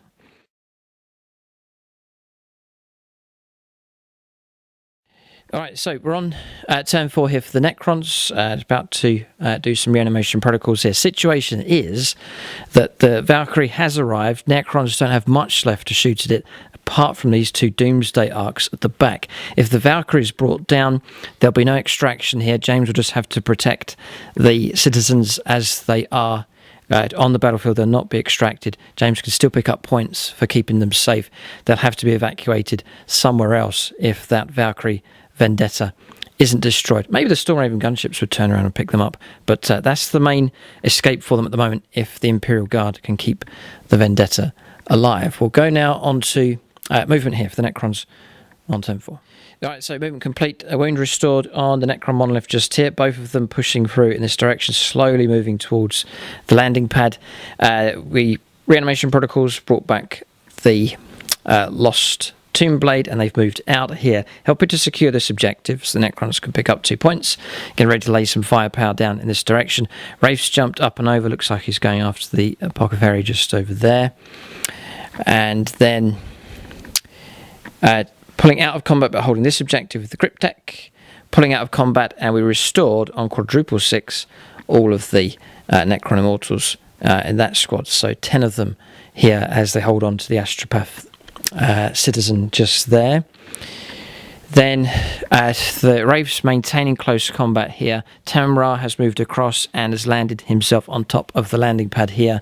Last ditch attempt from the Necrons to try and take out some more Ultramarines. An advanced move made here with the Spider and the Doomsday Arc. Just a Regular move, just straight 12 with this one. This one's remained stationary just here as my Cryptek is holding on to the objective just over here. It's objective number 3. One citizen being held by this Necron Lord. Master of the Fleet being held by the Immortals, and they regained a couple of models from reanimation protocols. One Lord and one Cryptek moving through as well. Well, that's an Overlord, that one there. Actually, Lich Guard preparing to charge downstairs to protect this objective. Scarabs moving up and over across against the Devastator squad. Lich Guard on the move. The 2 flyers have banked around and switched places as they've turned 90 degrees. Monoliths surged ahead as well, slowly moving in towards the landing pad zone. So that's it. Movement complete here for the Necrons. We'll go on to their firepower next. All right, so shooting phase complete here for the Necrons. Firepower's been quite effective here. Monolith's firing down. The Apocrypha here has taken 2 wounds. Tech Marine is dead. Dragnet's dead. That's been destroyed. The Rhino that was transporting the 2 characters was blown up. That was firepower coming from the Night side. The 2 characters survived, rolled 2 dice. Any ones they would have been slain, but they have emerged and disembarked 3 inches, now under the control of that whirlwind. So they'll not run off. I think they know to head in this direction, still under Ultramarine control. The Death Ray fired down and the Tesla Destructors and caused 6 wounds in total on the Central Predator. It's now down to 4 wounds remaining. Then here, Cryptek put a wound onto the weapons platform just here. Tamon Ra fired down, caused a couple of wounds on this Rhino. It's now down to 2 wounds left. Then firepower coming from this one, advanced. I just moved. Just a regular move, but that reduced the profile of the weapon when it moves. Yes, okay, and it fired through. The main target for the shooting was the veteran squad just here. They have been eliminated and destroyed. So, what Marines brought down? Killed 2 of these? Yes. How? The banner. Oh, gotcha, right. So the banner, yes, enabled 4+s to activate those models. They fired down and killed 2 out of the Immortals. Then firepower across here. The Monolith caused some damage. Killed the Chaplain from the Thunderfire gun. Chaplain's gone, yes. And Just that lone las cannon left. And a Tech Marine. There's one under here. Yes. Just hiding away. That's the last 2 models left on objective number 6. a couple of Marines from over there as well. A couple of Marines picked up from over here as well. Okay, that shooting phase complete. No, it's not. We've got 1 more unit to fire. The Vendetta gunship hasn't been touched yet, but it might be brought down. This Doomsday Ark is about to fire. The Gauze Flare arrays are going to go into the Storm Raven gunship, and then it's going to fire the Doomsday gun into the Vendetta to see if that transport can be destroyed. If it is destroyed, the citizens will have to just try and survive and hope for evacuation some other way. Okay, so D6 shots. Here it comes. Quite an important roll here. 6 shots. Oh boy. It'll be 4s for hits. They all hit except 1. Oh no. Toughness 7. Toughness 7. 3's to wound. 2 haven't. 3 have made it through. And it's AP minus 5, so it's going to be 3d6 damage straight away. God, no, it's 13 wounds caused. 15 wounds. The Vendetta gunship's a 15 wound model. No, it's 14 wounds it's got. 14 wounds. We're going to check the rules. This flies. It is brought down. So, 2 6s and a 3. That is 15 wounds here. The Vendetta is destroyed, but apparently a Sky Shield landing pad grants a 5+ invuln save here. So that AP minus 5. There is a chance that James could block. He only needs to roll 1 5+ here. And he rolled 555. These people are going to be evacuated here. No damage comes through. That's unbelievable here from James. The dice roll of the century here, just as he needs it. The Sky Shield landing pad, the protection from that has somehow blocked all the damage from coming through. These citizens here rejoicing. So there is an opportunity here for them to be evacuated. A miracle has occurred. All right, well, resolve firepower from the Flayer arrays here. These are still yet to shoot into the Storm Raven gunship. Right, so you just rolled 2 6s there. I did. Yeah, 2 wounds came through, 2 6s rolled by James, blocking the damage coming through there as well from the Flayer arrays. Shooting is done. Right, some charges, yes, for the Necrons. A possible showdown here with Tamon Ra, the Necron Overlord, and Alex's Overlord is going to attempt to charge as well against Calgar. This is slightly similar to the fluff here, wasn't Calgar surrounded by 3 Necron Overlords? Seriously injured by 3 Necron Lords. Ah, okay, so we're getting a little bit of history repeating itself here. Okay, we'll go on to charges and Overwatch next. Right, so charges are taking place. There's loads here, actually. Scarabs have gone into the Las Cannon. Monolith charged into the Tech Marine just below. Lichguard have made contact with James's squad just here. Cryptek and the Lord dragging the prisoner with him have gone into the lone sergeant from the veterans. 2 overlords here have gone into Marnius Augustus Calgar. James intervened with the banner, so we've got an epic showdown here on top of the landing pad. Then around here, couldn't charge with the Immortals, they pulled out a close combat. The Wraith continues on fighting, and no damage here against the Wraith as it charged in against the Apocrypha just there. All right, so interrupt play cannot be used here. All command points have been used up by both sides. So charges to go first. We'll see if the 2 Necron Overlords can bring Calgar down. Right, it's just zooming in so you can see the epic fight taking place. The 2 Overlords fighting against Manius Augustus Calgar himself. We'll roll up these combat results next. Right, so fighting first with the Necron Overlord, Tamon Ra, 4+ to hit the banner. Yep, so he's been struck by lightning. The banner takes a mortal wound. And Calgar himself has not been struck. He's escaped here. So a wound can be placed on him. We'll now go for 3 attacks. This won't be enough to bring Calgar down, but we'll try and kill half of him here if we can. 2s for hits. We've got our hits. 3s for wounds with the War Scythe. 2 make it through. AP -4. So James will take his 4+ invuln saves here for the Emperor. Iron Halo. Passes 1. 2 damage taken. 1 damage. Why? He's Manius Calgar. Oh, he halves damage coming through. All right, we've wounded him here. It's now down to Alex to finish him off. Lucas. Armour of Antilocus. Okay. Okay, so I was going to say that Alex can't bring Calgar down, but he can because he has the Void Reaper relic here. So 3 attacks needing 2s for hits. You've got to get the hits if Calgar's going to be brought down. Oh, one's missed, and we can't reroll anything here. Okay, so is there once per game a reroll of some kind from somebody? There is. This is Warlord trait. That is his Warlord trait. I just remembered. That's a miracle. Here it comes. Gets the hit. Always 2s to wound with the relic. The wounds do come through. James has got to pass invuln saves here of 4+. If James fails all of them, he's in trouble. Oh, James has rolled 2 2s and a 6. Down. He's got 2 wounds left. Oh. And what was the storyline? Calgar almost died. Almost died. History's repeating itself here. Okay, excellent. So 5 wounds taken in total, 2 remain on Calgar, but vitally he is still alive at this point in the game. All right, so other combats have been resolved. The Lich Guard here have just butchered that 5-man squad, wiping them out.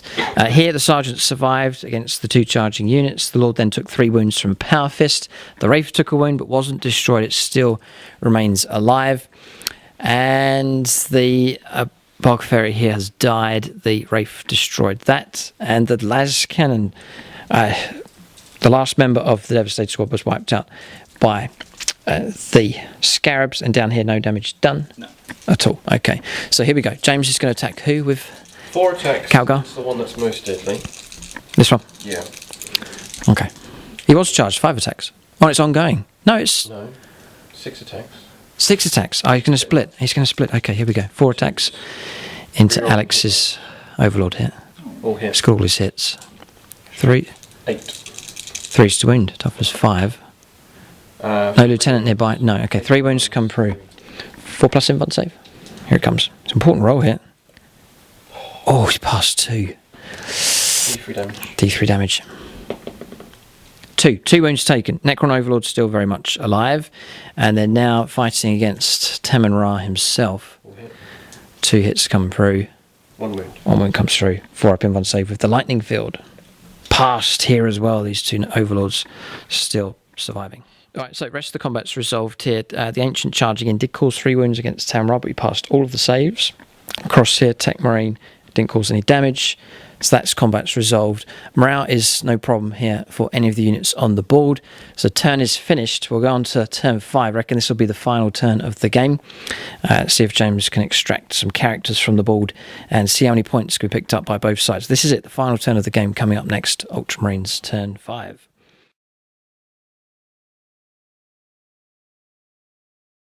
So we're on turn 5. The Valkyrie Vendetta will pick up 1, 2, 3, 4 characters. So that's the Priest, the Commissar, the Primaris Psyker, and the Imperial Officer. They can all be extracted. It will bank to its left. Matt's going to pick up the model, and it flies away. That's 8 points in the bag here for the Ultramarines. So really a pretty successful evacuation here. Some characters haven't made it though. 2 characters lagging behind. They'll not be extracted here by Valkyrie Vendetta. James happy just to pick up those 8 points for those 2, and then we'll try and secure these 2. And there's others that are still lost on the board. There's the Imperial Officer just here. Master of the Fleet just here. This Imperial Officer has been dragged into close combat, and the Astropath is still with the Necron Immortals. Okay, we'll go on to movement phase now for the Ultramarines on turn 5. All right, so turn 5 movement complete. Still in flight mode with this one. It's going to head off in this direction to try and gun down the Cryptek sitting on objective number 5. This could really kill off the Necrons here. James has gone into hover mode with this Storm Raven gunship to gun down the Warlord and the Cryptek that's holding objective number 3. Preparing to charge over Captain Cato Sicarius, the Librarian, and also the Lieutenant. Try and flush out the Lich Guard sitting on objective number 4. The lone sergeant here from the Marines is just there. He's poised to charge in the fight against Temmin Ra. Other combats have all been maintained. James holding Assault Doctrine's been activated. It's an extra AP -1 on your close combat weapons, and pistols, very useful. Most of these units have sat still ready to fire. The 2 citizens that were around here, they've moved around in this direction under the control of the Whirlwind just there. Tech Marine here's pulled out of close combat and has gone upstairs in a last-ditch attempt to try and take control of objective number 6. And that is movement complete. Just this Rhino actually is pushing through to try and charge the Wraith. Okay, so movement's done. Psychic phase next. Psychic phase complete. 3 mortal wounds from Smite. There already was a wound on one of these Lich Guards. That's 2 models brought down. Good result. And then there was a peril rolled for Null Zone. 1 wound taken on the Librarian. Shooting phase next. Right, so shooting phase resolved here for the Ultramarines on turn 5. The Cryptek's gone. So he was defending and holding on to objective number 5. He's been blown off of that. Yeah, Storm Raven gunships picked him off. The Immortals have been wiped out. They are destroyed. On the Whirlwinds. Whirlwinds, impressive firepower from them. Then across here, this one's on 4 wounds. This one's gone. Doomsday Ark destroyed. Right, okay, yes. The damage coming through was 2 6s. But Alex rolled 2 6s for the Quantum Shielding, so that wasn't enough to block it. So well done. That vehicle has been destroyed. Cryptek still survived on objective number 3. That's the Warlord. Immortals here have been wiped out. They are gone. From the Vindicator. That was Vindicator firepower coming through. Oh, firing through the window or for the doorway. Just firing through there. Good shot. Lich Guards, 2 of them still left, but Cato prepares to charge into them. Then across here, Monolith was destroyed. Impressive firepower from the Predators. Did most of the damage against that. Yeah, Wraith up here was destroyed, and Wraith across here was destroyed. Is there any Wraiths left on the board? No. Wraiths are gone.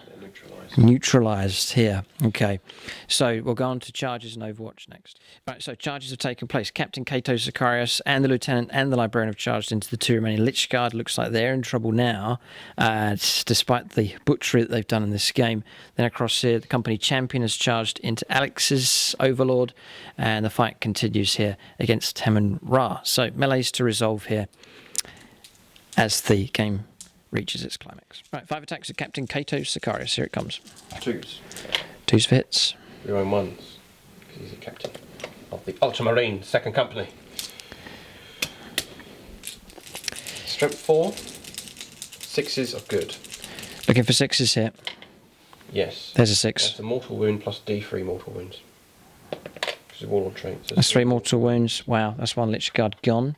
And 1 remains, 1 wound remaining. I think you've got this, James. And that's all the wounds. That's it. So then the Librarian. Yep, he's got a full stave. 4 attacks. Yes. 3s to hit. Re-rolling or re-rolling 1s? Re-rolling 1s. Okay. And 6s to wound. Or 3s to wound, sorry. 6, strength 6. Strength 6, toughness 5. And AP -4. Melee weapon, isn't it? Right, so it's AP -2. Yeah, we'll take a 4+ in one save. Pass 2, failed 1. That's it. It's the end of the Lich Guard. They're gone. Eradicated and objective secured. So before we go on to this one, the lightning field. So the Company Banner. Nope. Calgar himself, struck by lightning. Yes. So he takes a mortal wound.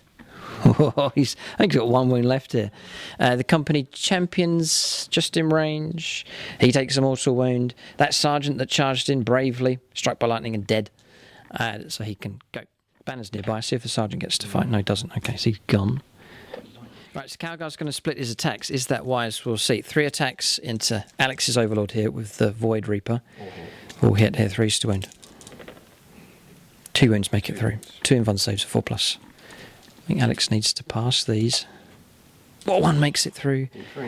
D3 damage. 2 wounds. Is that enough? Is the Warlord alive? No, he's still alive. 1 wound remains. Okay, 1 wound remains.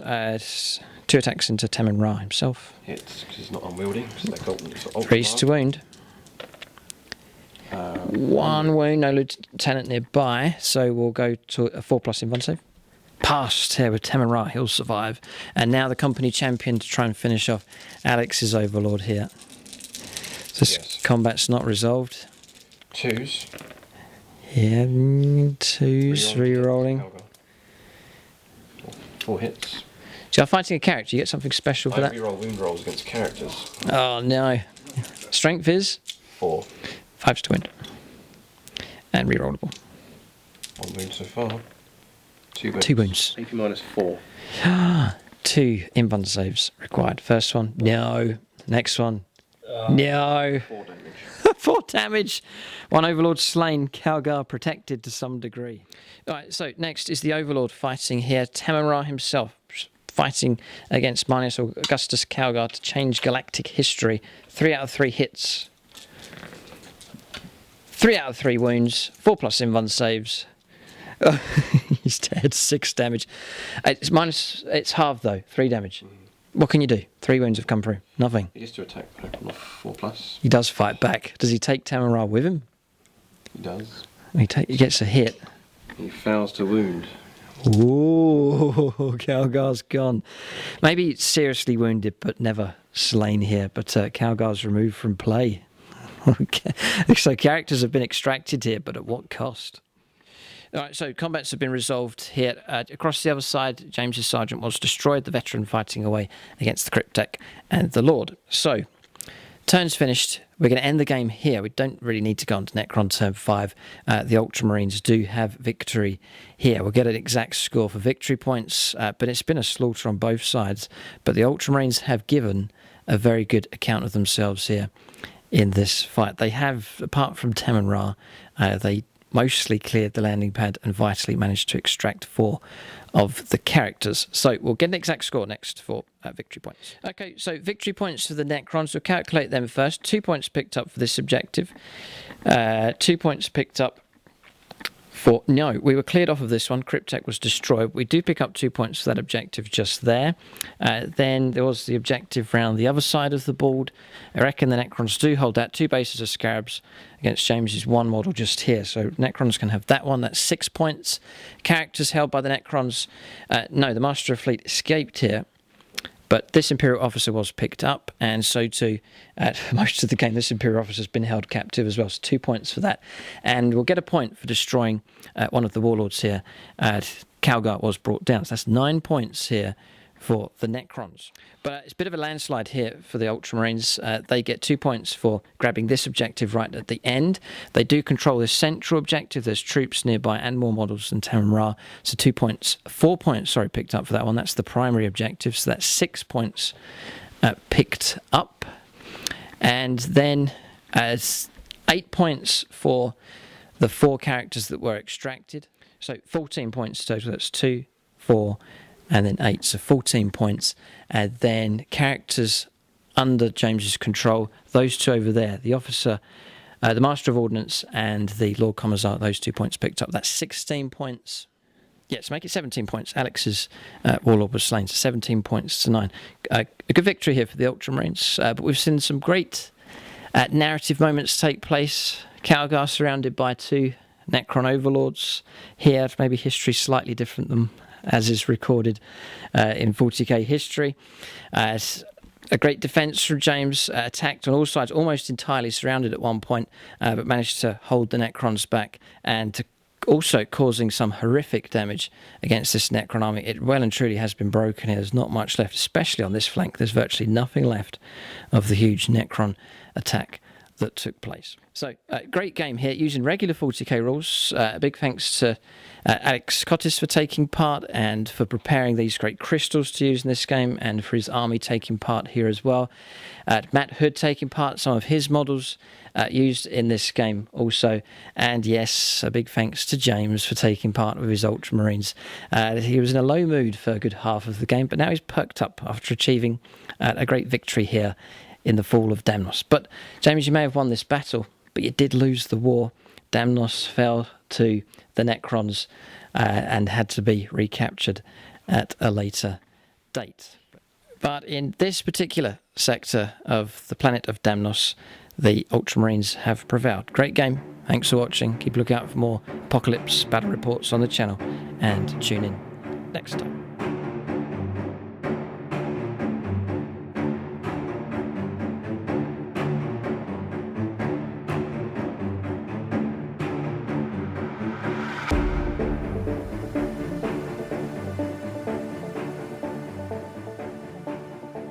Right, so units of the game, Stormraven Gunships going to take it for the Ultramarines. Their firepower is utterly deadly. They turned up at just the right time.